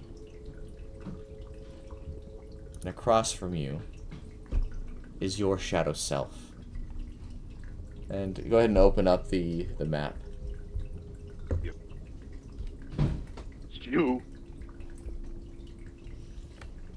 Is this what you want from me? You want me to fall apart? And I need you to roll for initiative. Yeah.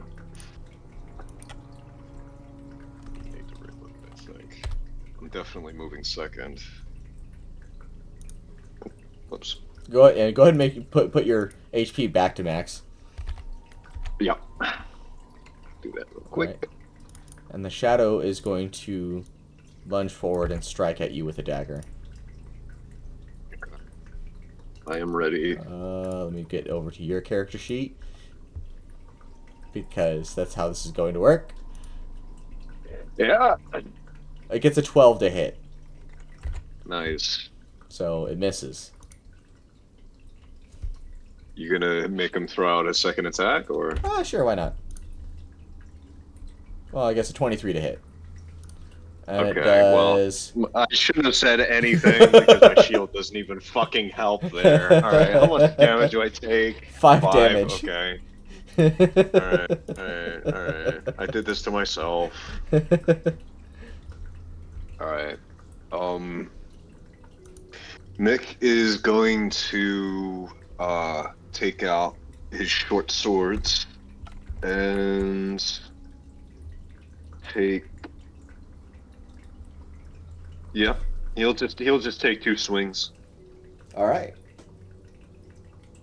That's nat 20. Nice. Good job. Nice. And that's a 7. So well. only the one actually. But you do double damage, so like Hits. it's as Yeah. if you hit twice. So Okay. Well, nice. That's 12. Yeah. All right. Yeah, make sure you subtract the 5 damage. 'Cause I think it's still showing you at 21. Oh, I did subtract it. but Okay. It might not show up. I don't know why it's not showing up. I don't know. I'm confused. Nick Let's try doing shoves this. the short sword into the shade. There it is. Okay. Well, it's gonna try to stab you back again. Mhm. Got a 22. Nick's going to use 9. reaction as a Use shield as reaction. and use shield. Yeah. So he manages to cast a short shield to barely catch the blade midair and deflect it Okay. as he goes in for 2 more slashes. That's 11. And another 20. Nice, dude. Nice. That's awesome. Nick is having fucking none of it right now. That's a 9. All right. He swings the short sword into the shade's head. All right, and it does damage. It's you're wailing on this thing, Yep. and it's gonna try to attack you again. He suffered quite enough. Right. Go ahead. It got a 13 Mhm. and a 11, which both miss. Okay. All right. Nick is in his absolute element. It's almost as if his build is perfect for countering his build.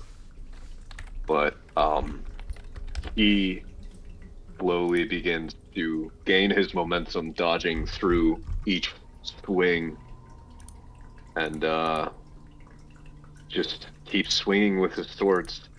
One of them being a 21. Okay, that hits. All right. Roll for damage. That'll be a 5. All right. Okay. Glancing blow, just the edge grazing the shade's chest. Okay. Well, it's gonna try to strike at you again with a 8 and a 18. 18 does hit. Okay. As it does 8 damage to you. Alright. Alright.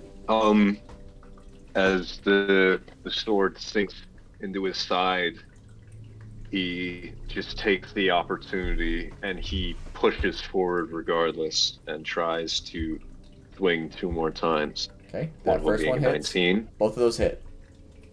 Both of them hit. Okay. In exchange for having higher HP than you, it has a lower AC than you. I see. Okay. So that was a 3 and an 8. Okay.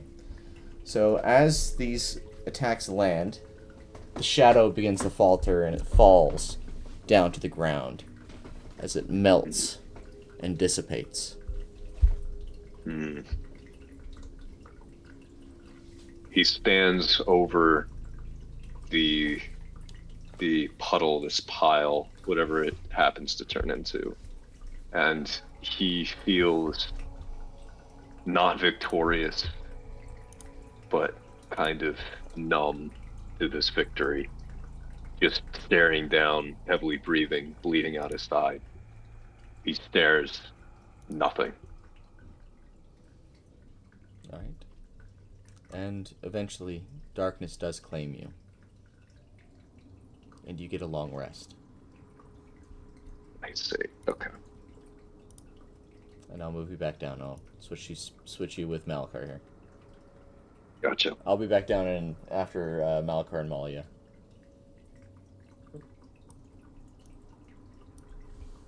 All right, Malachar. Oh my god, let me finish my sentence, please. I love what you're saying, man.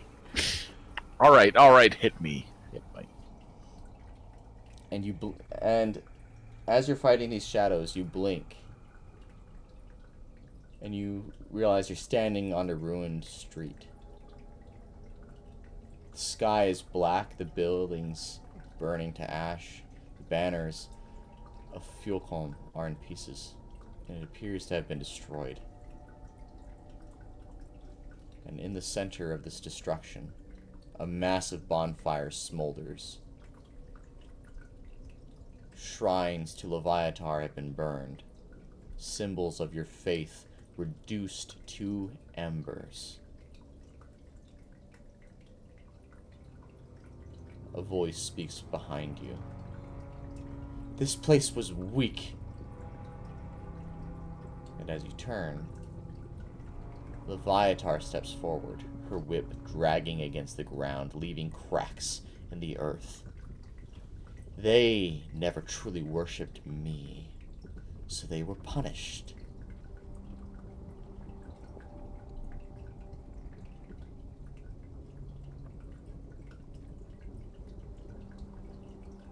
And as you kneel, she tilts her head at you and says, "And what of you?" I serve.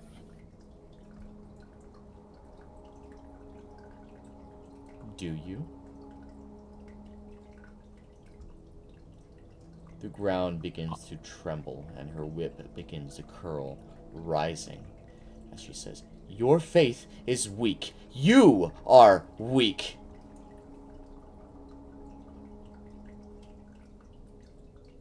You are not fit to worship me. And as she brings down her lash, it strikes your body as you begin to crack and fall into dust.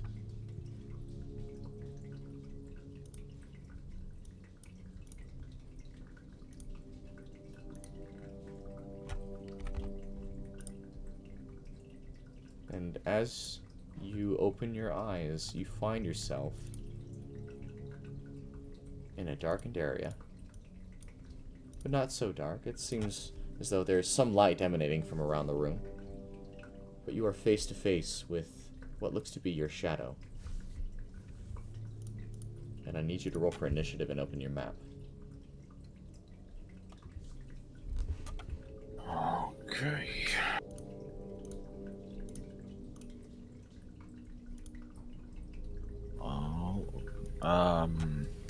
How much HP do I have? Because I left. You with need to be at full devastate. HP. So go ahead and put yourself at full HP.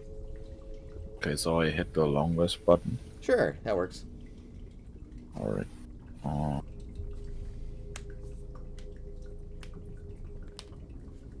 Launching that. And initiative is 14 straight. Alright. Well, you're going first.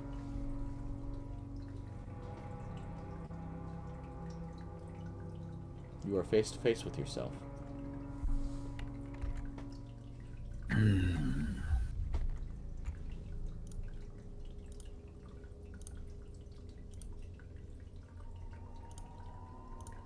I'm gonna move as close as I can to my shadow. Is there any reaction in my shadow? It seems to behave just like you. Just like me. Okay. I'm gonna hit myself. Okay. Say, I have went through this. My belief is true. My passion is real. You will not doubt me.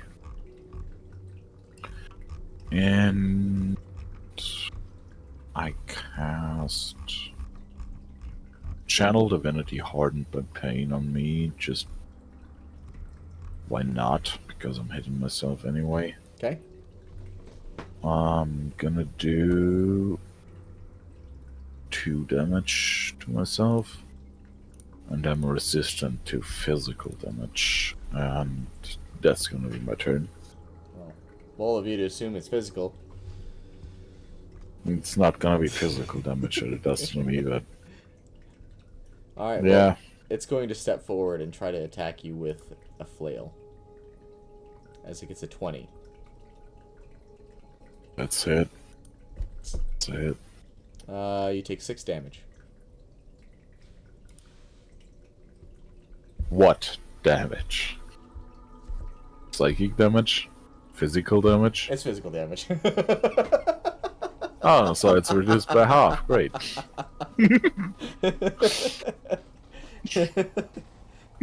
It connects with you and it actually, hits you rather than passing through you like the previous shadow has. Okay.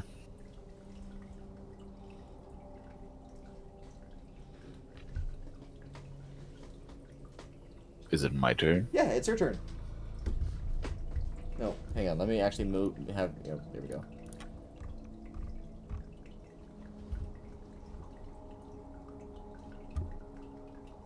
Why do you hit me? We serve the same goddess. We serve the same purpose. We are the same purpose.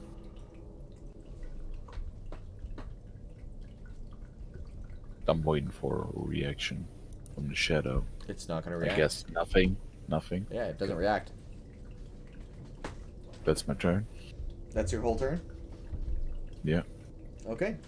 Well, it's going to try to hit you again. With a flail. It got a 9, so it misses. And that's its turn.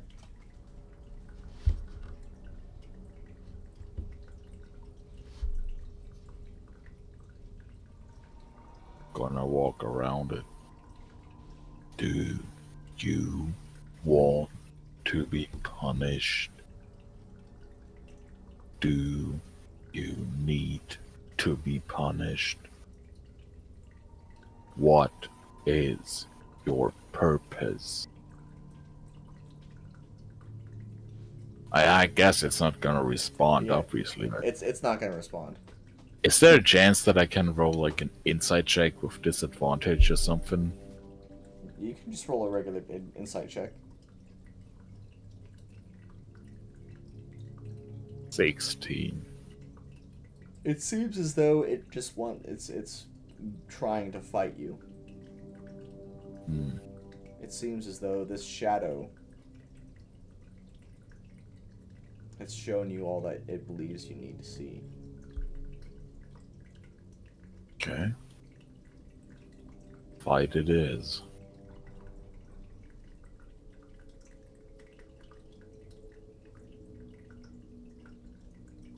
But I guess I use my action with that. Yeah, if you want to roll an attack roll, go for it.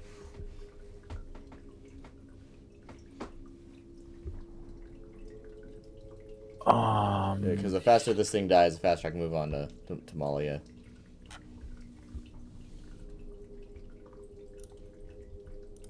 I'm gonna cast light on it. Okay. I'm gonna touch it and I'm gonna cast light, which doesn't do by rules damage, but I hope it will. It has a dex save for not being touched by me with light. It got a 16. That would save. Yeah. Okay. But it does react. It does react in a way that it wants to avoid anything regarding light or holy magic. That's what I hoped. Okay. Okay. Well, it's gonna try to hit you with a flail for a 15 to hit. That misses. All right. It's your turn.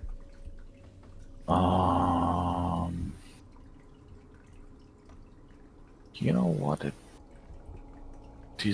didn't like light. I'm gonna cast Word of Radiance. That's a con save DC 13 for it. Got an 11. Then it takes 1d6 radiant damage. Alright. And I just hope that shit doubles. That's 2 radiant damage. So you do 4 radiant damage because it's weak to radiant.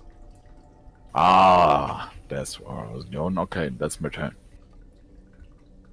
Okay.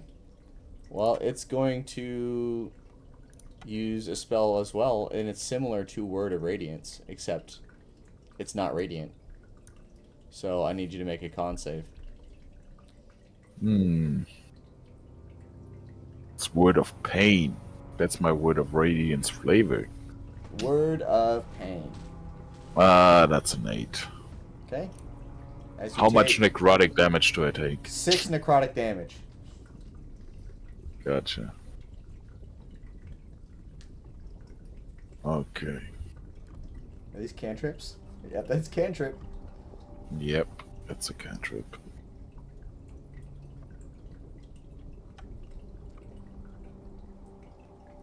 Damn, I'm fucking loaded with utility spells, man.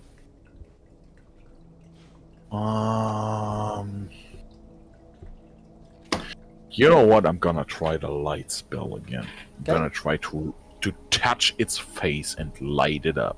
Okay. That would be a dex save. DC 13 then, I believe. I got a 16. No touching, no damage, nothing. Nope. It's avoiding the light spell, but it's, you have to actually touch it in order for it to want to have to do anything. It's going to try to hit you with a flail again. It got a 3. That misses. Light spell is a cantrip. You know what? I'm gonna touch my shield and I'm gonna light it. Alright. That requires no check. Okay. I'm gonna light my shield up. Alright. Does it react to that? I mean, it's not happy that there's more light in the room. Okay. But that's my action, and that's my turn. Okay, well, it's going to try to hit you with a flail. 5 to hit, so it misses. Yep.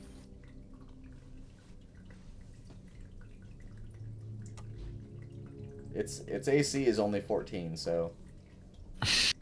I'm not really... I mean, I could go for a hit, but... Sure. I'm gonna try to hit it with the flail.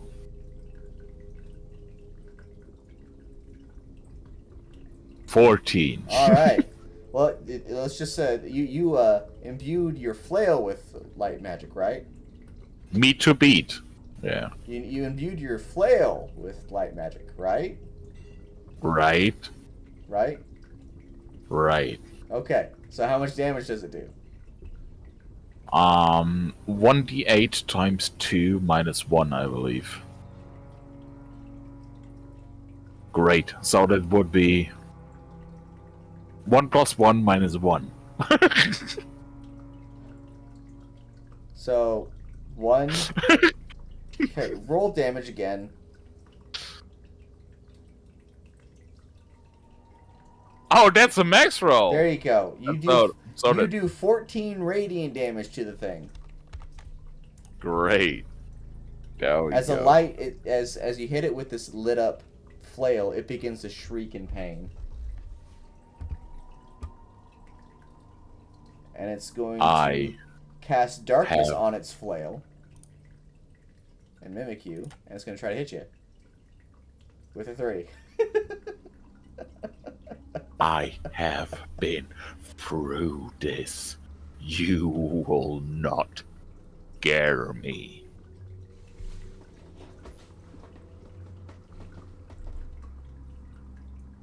Okay.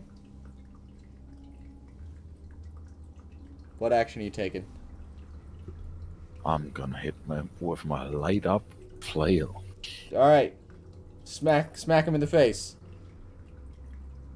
7. Do I get advantage because it's Go lit for up? advantage, yes. Absolutely. I'm going to give you advantage because... Natural 20! Alright. Roll crit damage. So double crit, right? That will be no great. Will be Jesus Christ. That will be 6 plus 1. Yeah, 6. Alright, so you Uh. do a grand total of 12 radiant damage as it continues to shriek. It seems as though it is burning apart with your attacks as it tries to hit you again with the flail. And it gets an 11. You will not scare me. You will not change my path. You will die. An 11 doesn't hit, right? It does not hit, but go ahead and take it. Oh, I guess that was Advantage. Yeah, do advantage. Never mind. I guess you miss. I'm trying to give it to you here. Yeah, it's okay. Okay, well, it gets a 7 to hit you. Actually, no, I actually do like. Hang on. Yeah, I actually am gonna let apply the. So you take 8. Wait, what is your actual HP at? Yeah, no, you take 16 necrotic damage with its 16. Yep.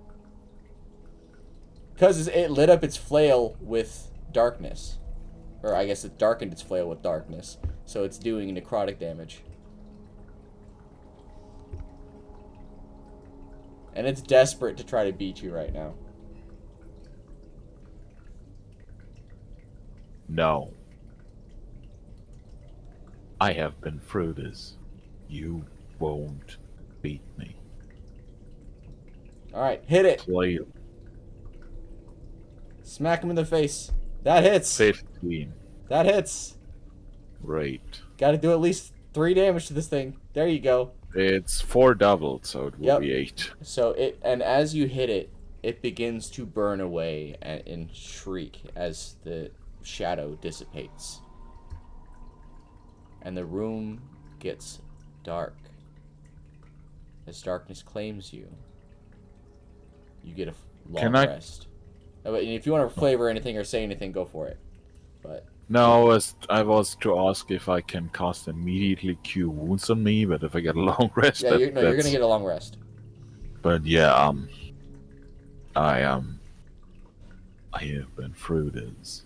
You won't put me into submissive so poorly. Okay. The Viator is by my side. And I take my long rest. Okay. Alright. I'm gonna move you down, and I'm gonna grab Malia. And I will be back down there with everything after I'm done with Malia. Alright. Hi there, Malia. Hello. So, as you are fighting these never-ending shadows, you blink and you realize you're awake in a place that you never wanted to return to. The maze of Fethagan. Or is it Fethon or is it Fethagan? Fethagan. Okay, I said it right. Yep. Only this time, it is burning. The trees are ablaze, blackened and cracking. The scent of burning wood and scorched earth fills the air. The pathways you once knew are turning to ash. As you look down, a dagger is in your hand. It seems to be made of darkened, twisted wood, and it's dripping with thick, blackened blood. Its weight feels wrong, as if it doesn't belong to you, and yet it does. And you hear a weak cough. And at the center of the burning maze sits the Dryad Queen. Her throne is slowly burning away. Her limbs turning into a petrified wood, and her eyes, once so full of wisdom, are dull, heavy with resignation. And as you step forward, the Queen speaks to you. her voice dry and cracking. I wonder if you realize what you have done. And you look around, and your sisters are all standing in the flames. All of your sisters. Statues. Petrified. Frozen mid-motion, their faces locked in expressions of horror, as blood drips from the dagger again. You watch as this petrification spreads across the Dryad Queen and crawling up your own fingers. You wanted a legacy? The Dryad Queen whispers. So you took one! As her face becomes solid, you realize that the petrification has reached your wrist, your elbow, your shoulder.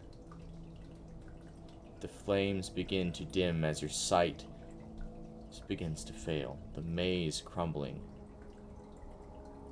Darkness consumes you.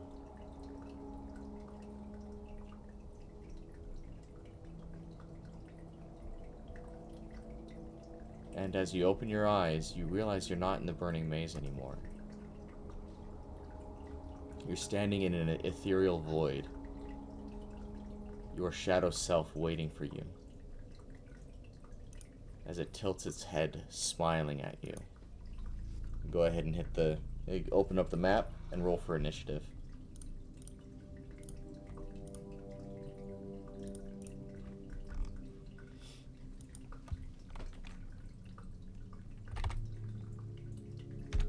Okay.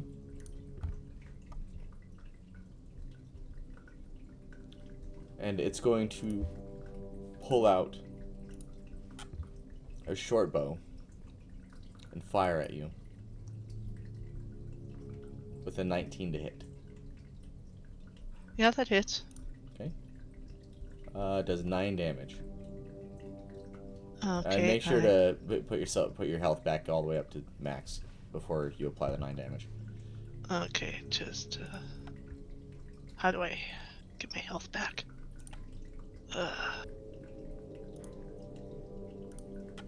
Okay, what am I supposed to be at? I'm supposed to be at 21.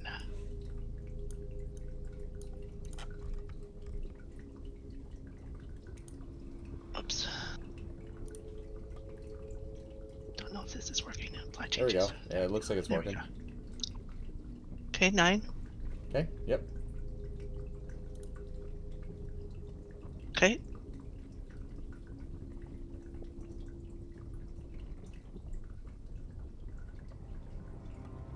And it ends its turn.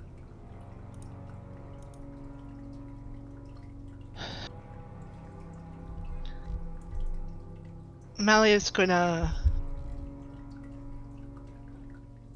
drop her bow.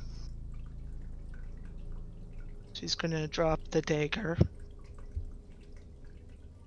And she's gonna sort of look around to the ethereal void she finds herself in.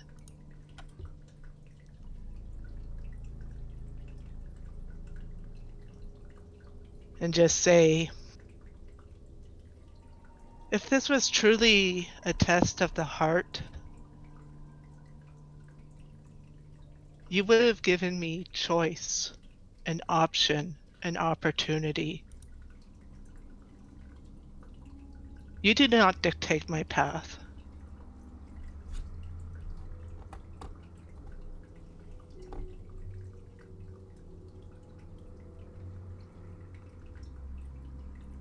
I don't want to attack myself. I don't particularly want to do any harm to my mother. I don't know what you foresee. Perhaps you should get your oracle to check herself.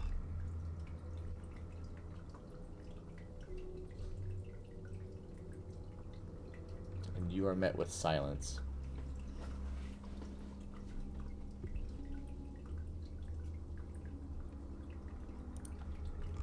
Are you going to take any action?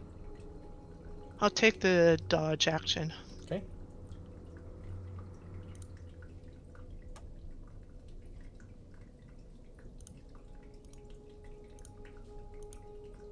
Alright, it's going to fire at you as it gets a nat 1 to hit.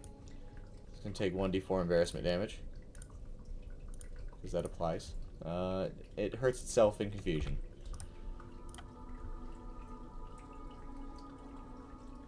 And it's now your turn.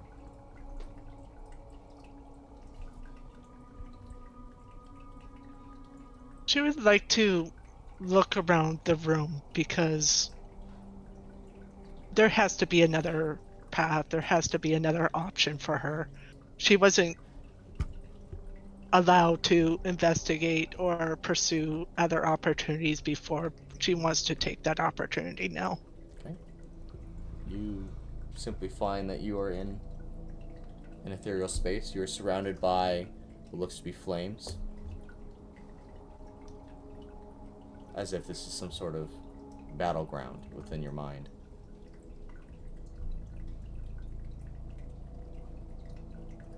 Created by the shadow before you.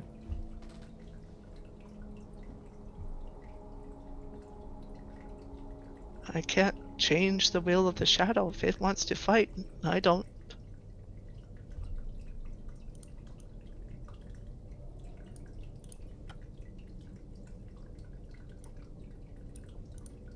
Okay. She is going to take her movement and just go into this corner with an action dash and then just cunning action hide just to get some awareness. Okay. And as if it knows exactly where you're going, it's going to try to shoot at you at disadvantage.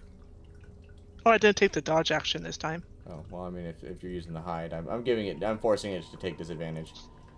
It got another nat 1, so it's going to take another 1d4 embarrassment damage, so it's...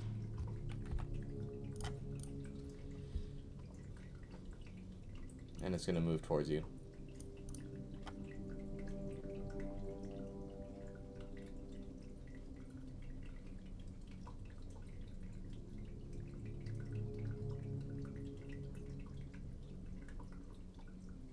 And that'll be its turn.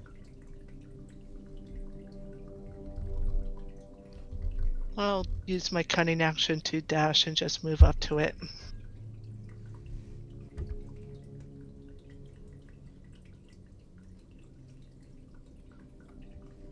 Alright.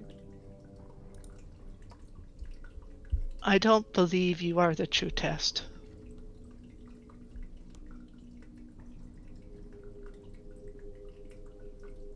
If all you guys are going to show me is pain and suffering and not give me anything to fight for or anything to hope for, what is the point of this? I thought the point of this was to make sure our hearts were pure.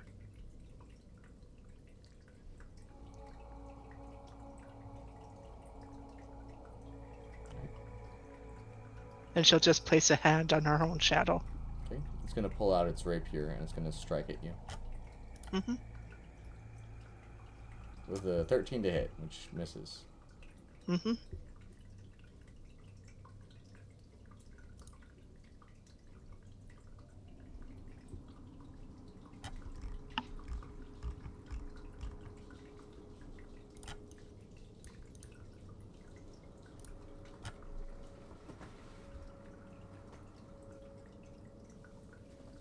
I thought you were supposed to be our guide, Rommel.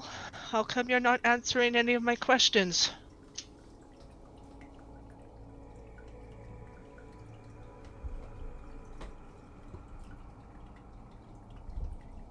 You do not hear a response.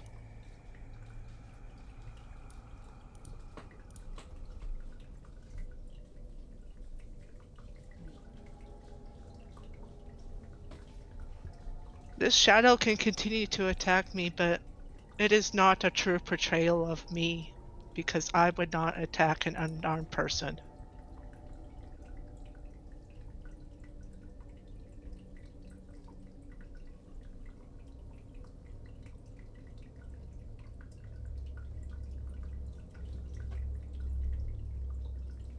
Alright. Are you, is that gonna be your turn? I'll take an action to dodge. Okay. It's gonna strike again with an 18 to hit. Yeah, that hits. Okay. As it does 11 damage to you. Mm-hmm.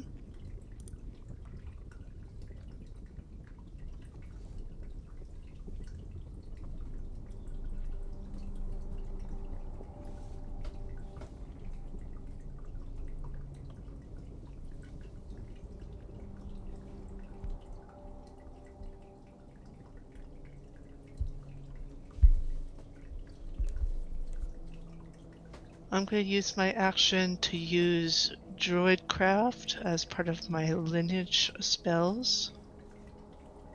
And I'm going to grow a little mulberry in my palm. Just hold it out and say,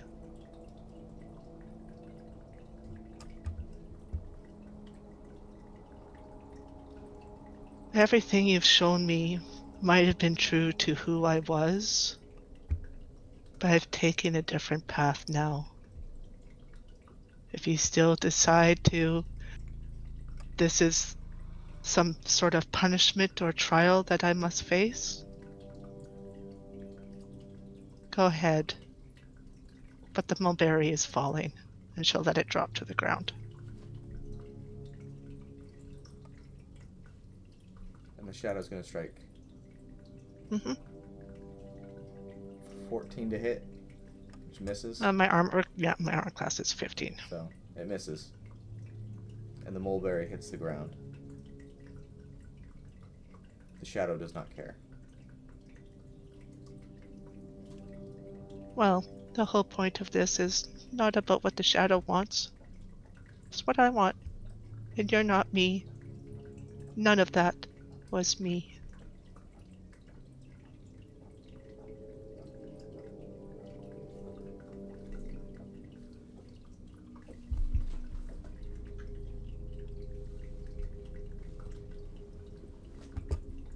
And I'll just take the action to dodge. Okay. It's gonna try to strike at you again. With a 16 to hit. Yep. And I imagine 5 damage knocks you out. Yeah, I'm at 1, so yeah. So, as it knocks you out, the shadow stands over you before it itself falls to the ground and dissipates. And darkness fills the room. And you get a long rest. Okay.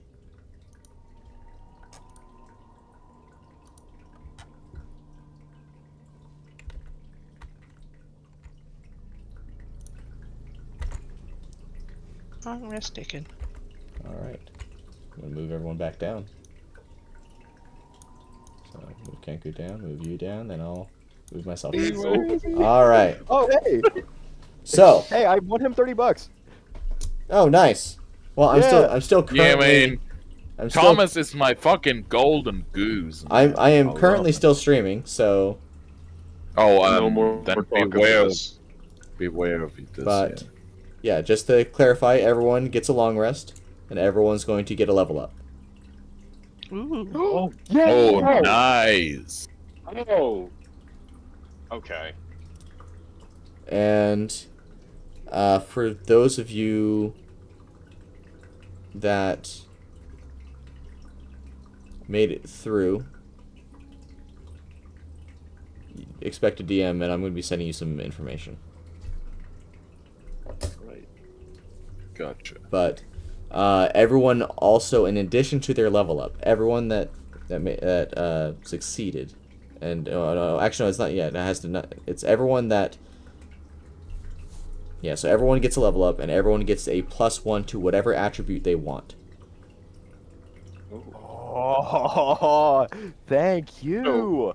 You're saying just the standard stats? Yes, so you just add add 1 point to whatever stat you want. So everyone gets Oh, that. I get snowfall. Awesome. Ability. It says I get ability score improvement feat or ability score improvement feat or another feat of my choice, as well as the ability score improvement. Yes, the ability score improvement has nothing to do with your level up. It is completely unattached to that. Sweet. Thank you. Well, I know exactly what I'm doing. But for everyone that won the fight, I'm gonna send you something to your DMs. Okay. Great. Hey, Malia, I have a question. Mm-hmm. You are all knowledgeable about those things D&D. This is going to be meta.